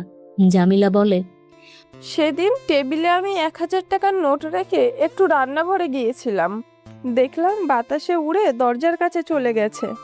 ঠিক সেই সময় নিলয় চলে যাচ্ছিল। দরজার কাছে টাকাটা দেখে টেবিলের কাছে এসে স্ট্রে চাপা দিয়ে চলে যায়। অন্য ছেলে হলে তো পকেটে গুজে নিয়ে চলে যেত। সেদিন বুঝেছিলাম এই ছেলেটার প্রশংসা নিশির বাবা এমনি করে না। হয়েছে, এবার খেতে শুরু করি নাকি? ছেলেটা সেই বিকালে আসছে, রাত 9টা বেজে গিয়েছে, অথচ না খাইয়ে রাখছো তোকে। হ্যাঁ হ্যাঁ, শুরু করো সবাই। সবাই খাবার খেতে থাকে, কিন্তু নিশি নিলয়ের দিকে তাকানোতে বেশি মনোযোগ দেয়। নিলয় একবার তাকায় নিশির দিকে, নিশি এক চোখ টিপ দেয়। নিলয় সেটা দেখা মাত্রই হেঁচকে ওঠা শুরু করে। তাড়াতাড়ি জামিলা পানি এগিয়ে দেয় নিলয়কে। নিশি চোরা হাসি দিতে থাকে। সবাই খাবার শেষ করে। নিলয় দ্রুত বিদায় নিয়ে বের হয়। বাড়ির উঠোনে আসতেই পেছন থেকে নিশির গলা শুনতে পায় নিলয়। ওই টিচার। নিলয় ঘুরে তাকায়। নিশি দৌড়ে আসে নিলয়ের সামনে। নিলয়ের দিকে তাকিয়ে নিশি মুচকি হাসে। নিলয় চোখ নিচু করে। নিশি বলে, এত রাতে একা যেতে পারবেন? আমি সাহসী। আচ্ছা, আমি কি একটু এগিয়ে দিয়ে আসবো? না, তার প্রয়োজন নেই। চলুন না, দোকান অবধি যাব। বাড়িতে আইসক্রিম ফুরিয়ে গেছে। খাবারের পর আইসক্রিম না খেলে কেমন যেন লাগে। চলেন চলেন। নিলয় আর কিছু বলল না। নিলয় পকেটে হাত গুজে হাঁটছে। নিশি পাশে হাঁটছে। দুজনেই নীরব। নিশি নীরবতা ভেঙে বলে, ওই টিচার, আপনি কি সবসময় এমন গম্ভীর? মানে? না মানে এমন চুপচাপ থাকেন সবসময়? কথা বলার দরকার পড়ে না। আপনি কোথায় থাকেন? ধোয়াপাড়াতে। বাবা, অটোতে যেতেই তো 20 মিনিট লাগবে। কাশেম ফুচকা গ্যালারি চলে আসছে, আইসক্রিম নিয়ে চলে যান। নিলয়ের কোনো কথা না বলে সেখান থেকে চলে যায়। নিশি নিলয়ের চলে যাওয়ার দিকে তাকিয়ে থাকে। রাজদের পার্টি শেষে সবাই এক এক করে চলে যায়। পলাশ, রাজ আর কবির বসে আছে। তিনজনে ড্রিঙ্কস করছে। কবির পলাশকে বলে, পলাশ, তোমার বড় ছেলে কোথায়? দেশের বাইরে। ও, তোমার বড় ছেলের চেয়ে মনে হচ্ছে ছোট ছেলে রাজ বেশ কাজের ছেলে। অনেক কাজের ছেলে। নিশিকে মারতে বলেছিলাম, সেটার কি খবর? শোনো, ও থাকলে তোমার ওখানে ইলেকশন করতে অনেক সমস্যা হবে। মারতে তো চেয়েছিলাম, কিন্তু কিভাবে যে বেঁচে গেল সেটাই বুঝতে পারছি না। ট্রাকটা ধাক্কা দিতে যাচ্ছিল, তখনই কে যেন এসে ট্রাকের সামনে থেকে ওকে বাঁচিয়ে নিয়েছে। কি হো, বেঁচে আছে এখনো? আর সেই ট্রাকের কি খবর? ট্রাক যেন কোনোভাবেই ওদের হাতে না পড়ে। সিসিটিভিতে কিন্তু দেখা যাবে। চিন্তা নেই আঙ্কেল, যে ট্রাকের ডাক্তার ছিল সে আর বেঁচে নেই, আর ট্রাকটা নদীর পানিতে ফেলে দিয়েছি। বাহ, পলাশ তোমার ছেলেকেই দরকার। সামনের এমপি ইলেকশনে রাজ দাঁড়াবে তোমার জায়গাতে। কোনো সমস্যা নেই স্যার, আপনি খালি পাশে থাকলেই হবে। কিন্তু ইলেকশনে বিপরীতে আয়াস দাঁড়াবে। ওই শালা পাবলিক ফিগার টাইপ, ঝামেলা আছে। এটা কিন্তু মাথায় রাখতে হবে। নির্বাচন মাঠে কেউ ভোটই দিতে যাবে না। নির্বাচনের আগের রাতে এলাকায় পুরো কারফিউ জারি চলবে, আর যারা যাবে তারা আমাদের দলেরই ভোট দেবে। এই ছেলেকে তুমি এতদিন বসিয়ে রেখেছিলে কিভাবে? তার ভিতরে লিডার হওয়ার সব গুণই আছে। এমন লিডার পাশে থাকলে 30 বছর নিশ্চিন্তে থাকা যাবে। যাও, আমি নমিনেশনের সব ব্যবস্থা করছি। ঠিক আছে আঙ্কেল, আপনার পাশে আমি আছি সব সময়। রাজ কথাটা বলে ওর বাবাকে নিয়ে বের হয়। রাজ গাড়ি ড্রাইভ করে। পলাশ বলে, কবির স্যার এত দ্রুত তোর প্রতি ফিদা হবে সেটা ভাবতেই পারিনি।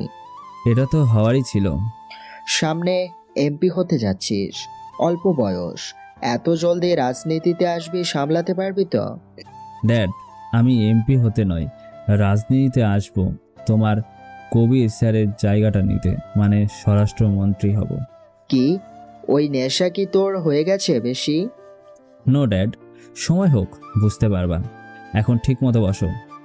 রাজের কথা শুনে পলাশের নেশা চলে গেছে। নিজের ছেলের কথা শুনে কেমন যেন গা ঝটকা দিয়ে উঠছে তার। কি বলবে সে বুঝতে পারছে না। তবে এটা বুঝতে পারছে যে রাজ রাজনীতির মাঠে নামবে জেতার জন্য, তার পজিশনের জন্য।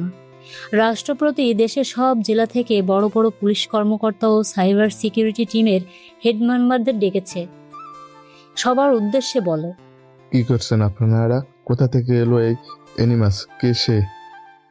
কি চাই? কেন সে দেশের স্বরাষ্ট্রমন্ত্রীদের টার্গেট করে তাদের ব্যাংক অ্যাকাউন্ট হ্যাক করেছে? আসল কথা হলো সে জানে কিভাবে আমাদের কোথায় কোন অ্যাকাউন্ট আছে। স্যার, শুনেছি আপনারা এই অ্যাকাউন্টে যত টাকা ছিল তার লিগ্যাল হিসাবে আপনার কাছে নেই। এটা তো আপনার কালো টাকার অ্যাকাউন্ট। আমরা ইনভেস্টিগেশন চালাচ্ছি। এনিমাস হ্যাকার যতজনের অ্যাকাউন্ট হ্যাক করছে সেই সব অ্যাকাউন্টের ব্যাপারে আমরা ক্রাইম ব্যালেন্স খোঁজ নিয়ে জানতে পারি ইনলিগাল টাকা, সহজভাবে বলা যায় 2 নম্বরি টাকা, এইসব অ্যাকাউন্টে রাখা হয়েছে। এনিমাস হলো হ্যাকার, সে হ্যাক করে টাকা নিচ্ছে, সেটা পরের বিষয়। আগে আপনারা বলবেন আপনাদের অ্যাকাউন্টে টাকাগুলো আসে কোথা থেকে। আপনাদের মেন অ্যাকাউন্টে যত টাকা আছে সেটারও হিসাব অনেক বিশাল। কোটি কোটি টাকা কিভাবে হলো?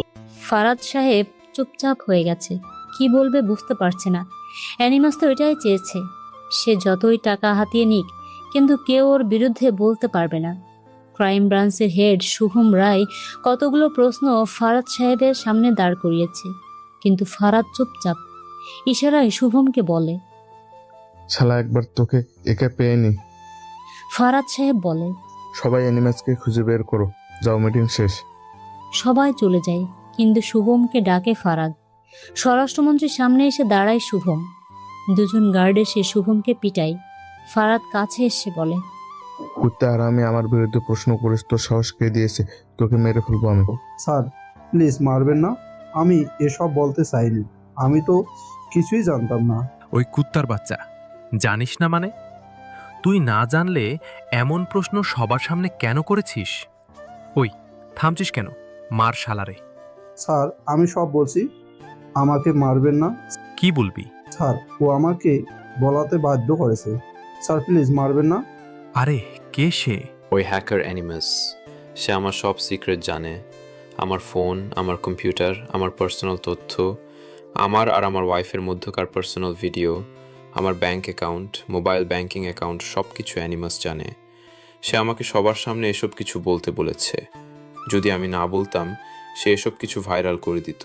সে অনেক ডেঞ্জারাস স্যার। আমাকে সে সিক্রেট ক্যামেরা নিয়ে এখানে আসতে বলে। আমি যা বলেছি সে জানে, সবার সামনে যে বলেছি সে ওটা দেখেছে। আমি জানি সে এখন ওই কথার উপর ভিত্তি করে আরও বড় কিছু করবে। তখন আপনি কোনো কথা বলতে গেলে সে এটাই পাবলিকালি টিভি চ্যানেলে রিপিট আকারে দেখাবে। ও শিট, তুই শালা আগে বোঝাবি না এমন কিছু? বোঝাতে পারবো না, আমি নিজেই ভুক্তভোগী। স্যার বাঁচান আমাকে। তোকে আমি কি বাঁচাবো? নিজে একে বাঁচি। ওরা সবাই ঝামেলাতে পড়েছে, কিন্তু আসলে অ্যানিমাস চাইছেটা কি? শুধু ওরা দুজন নয়, অ্যানিমাস সব খারাপ অফিসার মন্ত্রীদের রাতের ঘুম হারাম করে দিয়েছে। সবাই ভয়ে আছে, না জানি কি কি ভাইরাল হতে পারে। গোপনে তারা এত এত পাপ করেছে যে সেগুলো ভেবে এখন আফসোস করছে। কখনো যদি ভাইরাল হয় তাহলে সব কিছুই শেষ। এজন্য বলা হয়েছে নিশ্চয়ই সব কিছু দেখে উপরের মালিক। এখন সেটার ভয়ে ওরা ঘুমাতে পারে না।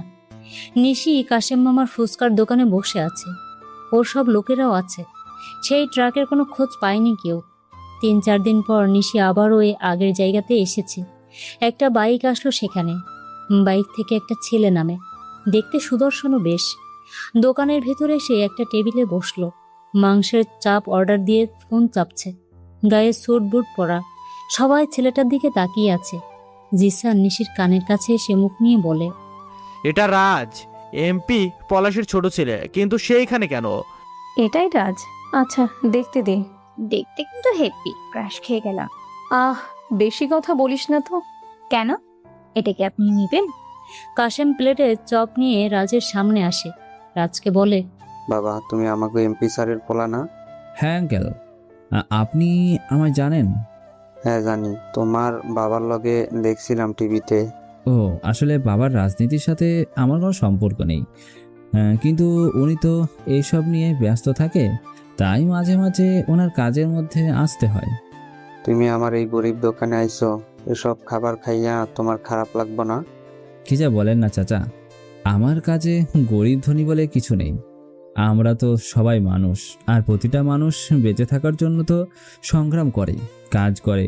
কাজই তো মানুষের আসল পরিচয়। তুমি অনেক ভালা, তোমার বাবার মতন হইলা না। ভালো লাগলো বাবা। হ্যাঁ, আশীর্বাদ করবেন। আমার বাবা তো তার হাসপাতালের ঝামেলা নিয়ে কত কি করলো। কত বললাম হাসপাতাল বানিয়েছো, মানুষকে সেবা করো, অল্প চিকিৎসার টাকা নিয়ে কাজ করো, শোনেই না। এই জন্য ওনার সাথে আমি তেমন কথা বলি না। তবে এই ইউনিয়নের চেয়ারম্যানের সাথে দেখা করতে এসেছিলাম, তাকে ধন্যবাদ দিতে চাইছিলাম আমার বাবার চোখে আঙুল দিয়ে দেখিয়ে দেওয়ার জন্য তার ভুলগুলো। বাড়ি কোথায় জানেন? রাজ কথাগুলো বলে থামলো। সবাই রাজের কথা শুনে চোখ বড় বড় করে আছে। রাজ এমনিতেই হ্যান্ডসাম, তার উপর কত সুন্দর করে কথা বলল। আর বিশেষ করে ওর বাবার বিপরীতে একজন, রাজনীতির সাথে সম্পর্কও নেই। নিশি রাজকে দেখে তো আরো অবাক। কাশেম চাচা বলে, বাবা, চেয়ারম্যানের বাড়ি যাওয়া লাগবে না, ওই যে দেহ বৈশা আছে এখানে। রাজ সেদিকে তাকায়। রাজকে দেখছিল ওরা সবাই। রাজ তাকাতে ওরা তড়িঘড়ি করে চোখ সরিয়ে নিতে থাকে, কিন্তু রাজ দেখে ফেলে মুচকি হাসলো। রাজ বসা থেকে উঠে দাঁড়ায়। নিশির সামনে আসে রাজ। নিশি ফোন চাপার ভান করে, রাজকে দেখেও না দেখার অভিনয় করে। রাজ এসে নিশির দিকে হাত বাড়িয়ে দিয়ে বলে, হ্যালো চেয়ারম্যান, আমি রাজ। আপনাকে সেই দিন ঘটনার জন্য ধন্যবাদ দিতে এসেছি, কিন্তু ভেবেছিলাম একটা ট্রিট দিব, যদি আরও আমার বাবাকে শাস্তি দিতে পারেন সেই দিন। কিন্তু কম হয়ে গেছে। আমার চ্যারিটি সংস্থার কোনো দিন দান করে না, অথচ কিছুদিন দান করে সেটার নাম লিখেছে। উফ, আপনি তো বেশ হ্যান্ডসাম আর অনেক ভালো একজন মানুষ। নিজের বাবার বিষয়ে নিজেই কথা বলছেন, আপনি গ্রেট। মনে হয় না আমাদের আপনাদের চেয়ারম্যান পছন্দ হয়েছে, আবার বাবা এমপি বলে হয়তো পছন্দ করলো না। আরে না না, করছে। কদিন আগে অ্যাক্সিডেন্ট হয়েছিল ওনার একটা, তাই শক্ত হয়ে কথা বলতে পারছে না তেমন। নিশি বসা থেকে উঠে দাঁড়ায়। ওদের দিকে রাগী দৃষ্টিতে তাকিয়ে রাজকে বলে। রাজের দিকে তাকায় নিশি। রাজের মুখে মুগ্ধতার হাসি। রাজকে বলে, শুনে ভালো লাগলো যে আপনি আপনার বাবার মতো না। তাকে সাবধান করে দিবেন যেন পরবর্তীতে এমন কোনো কাজ না করে। সে এমপি, সে তার ক্ষমতার অপব্যবহার যেন না করে। আফসোস, তাকে বলবো। তবে আপনাকে ধন্যবাদ তো দিতেই হবে। কোনো দরকার নেই। ওকে আঙ্কেল, আমার বিল কত হয়েছে? আজকা তুমি আমাগো অতিথি, এর লাইগা তোমারে আপ্যায়ন করলাম, টাকা লাগবো না, তুমি যাও বাবা। না না, সেটা কি হয়, এটা আমার প্রাপ্য। নিন ধরে। রাজ 100 টাকা বের করে দেয়। তারপর দোকান থেকে বের হয় সে। পিছন থেকে মারিয়া খুশি ডাকে তাকে। রাজের কাছে আসে। রাজের থেকে নাম্বারটাও নিয়ে আসে ওরা। রাজ মুচকি হেসে চলে যায়। রাজ কি করতে চাচ্ছে সেটা ওরা কেউ বুঝতে পারছে না। রাজের এমন ভালো মানুষই কতটা ভয়ঙ্কর তা ওরা জানে না। জেরিন সারা রাত ঘুমাতে পারেনি। নিলয়ের কথা ভেবেছে। ছোট থেকেই সে মেয়েদের সাথে বেরিয়েছে বেশি। গার্লস স্কুল থেকে শুরু করে গার্লস কলেজেও পড়েছে। ছেলেদের সাথেও কখনো কোচিং করেনি। ছেলে বলতে পরিচিত কজন আছে, আর 2-1 টিচার ছাড়া সেভাবে জেরিন পরিচিত নয় ছেলেদের সাথে। তবে যে কজন টিচার আসতো তা জেরিনের কড়া নজরদারিতে সেসব টিচারগুলো ভয়ে পালাতো। অর্থাৎ যে টিচার জেরিনের সাথে ফ্লার্ট টাইপ করতো সেই টিচারকে নিশি পিটিয়ে বের করে দিয়েছে। এই জন্য কোনো ছেলে টিচার পড়াতে আসতো না, আর মেয়ে টিচার পাওয়া যেত না। কিন্তু নিলয়ে পড়াতে আসার পর জেরিন কেমন যেন হয়ে গেছে। না পড়াগুলো পড়ে রাখে, পড়ার প্রতি আগ্রহী হয়। কিন্তু কেন? নিলয়কে জেরিন পছন্দ করতে শুরু করেছে। নিলয়ের কথা ভেবেই জেরিন মুচকি হাসে। কিন্তু নিশির কথাটাও মনে পড়ে। নিশি যেভাবে তার টিচারকে দেখছিল তাতে করে নিশি ঝামেলা করবে। এজন্য জেরিন নিলয়কে ইনডিরেক্টলি বোঝাবে সে তাকে ভালোবাসে। নিলয় আজকে পড়াতে যাবে। নিশি দাঁড়িয়ে আছে রাস্তার পাশে। জিসানরা এসে কয়েকবার জিজ্ঞাসা করেছে নিশিকে যে এখানে কি করছে, কিন্তু নিশি কিছুই বলেনি। নিলয় এসে নামলো। নিলয় ভাড়া দিয়ে হেঁটে জেরিনদের বাড়ির দিকে যেতে থাকে। নিশি পিছন থেকে ডাক দেয়, ওই টিচার শোনেন, জি। পড়াতে যাচ্ছেন? আমিও যাব। ও নিশি আপু, কি ব্যাপার? আপনি এই ছেলের সাথে কথা বলছেন কেন? ওই তোরা সেদিনের জন্য সরি বল। সরি বলবো কেন? বলতে বলেছি না, সরি বল সবাই। ওকে ভাই, সেদিনের ব্যাপারে আমরা দুঃখিত, আর এমন হবে না। ঠিক আছে। তোরা থাক, আমি বাড়িতে গেলাম। নিলয় হাঁটতে থাকে।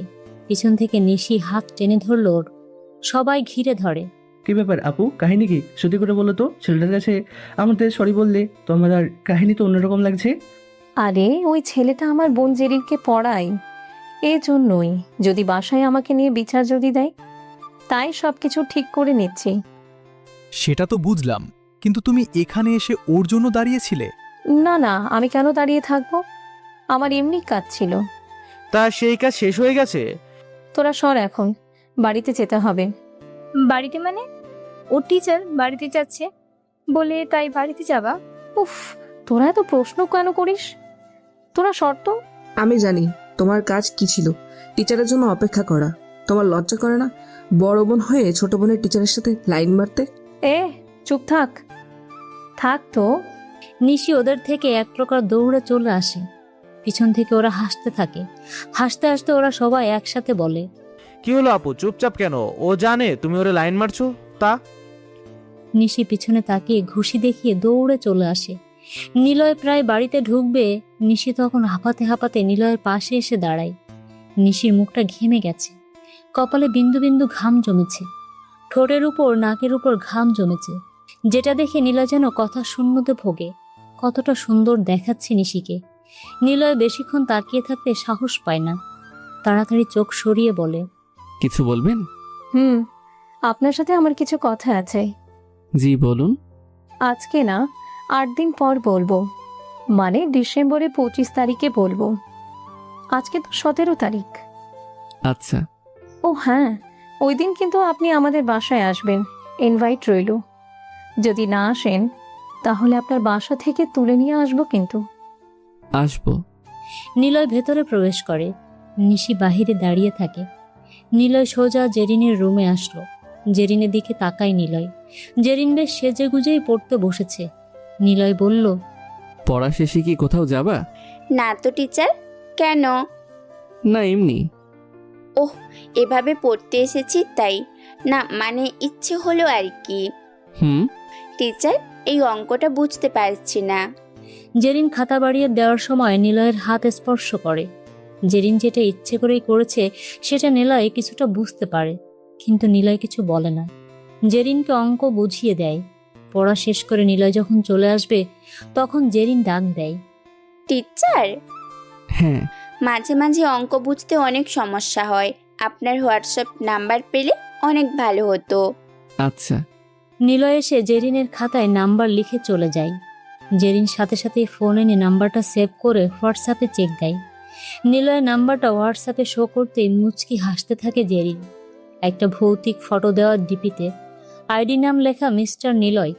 জেরিনের হাত কাঁপে, নক করবে কি করবে না ভেবে। তবে সে অনেক খুশি। নিলয় বের হয়ে আসে। গেট দিয়ে বাহিরে আসতেই দেখতে পাই নিশি দাঁড়ানো, সাথে ওর লোকজনও আছে। ওদেরকে দেখে নিলয় দ্রুত হেঁটে চলে আসতে থাকে। তখনই পিছন থেকে একজন ডাক দিয়ে বলে,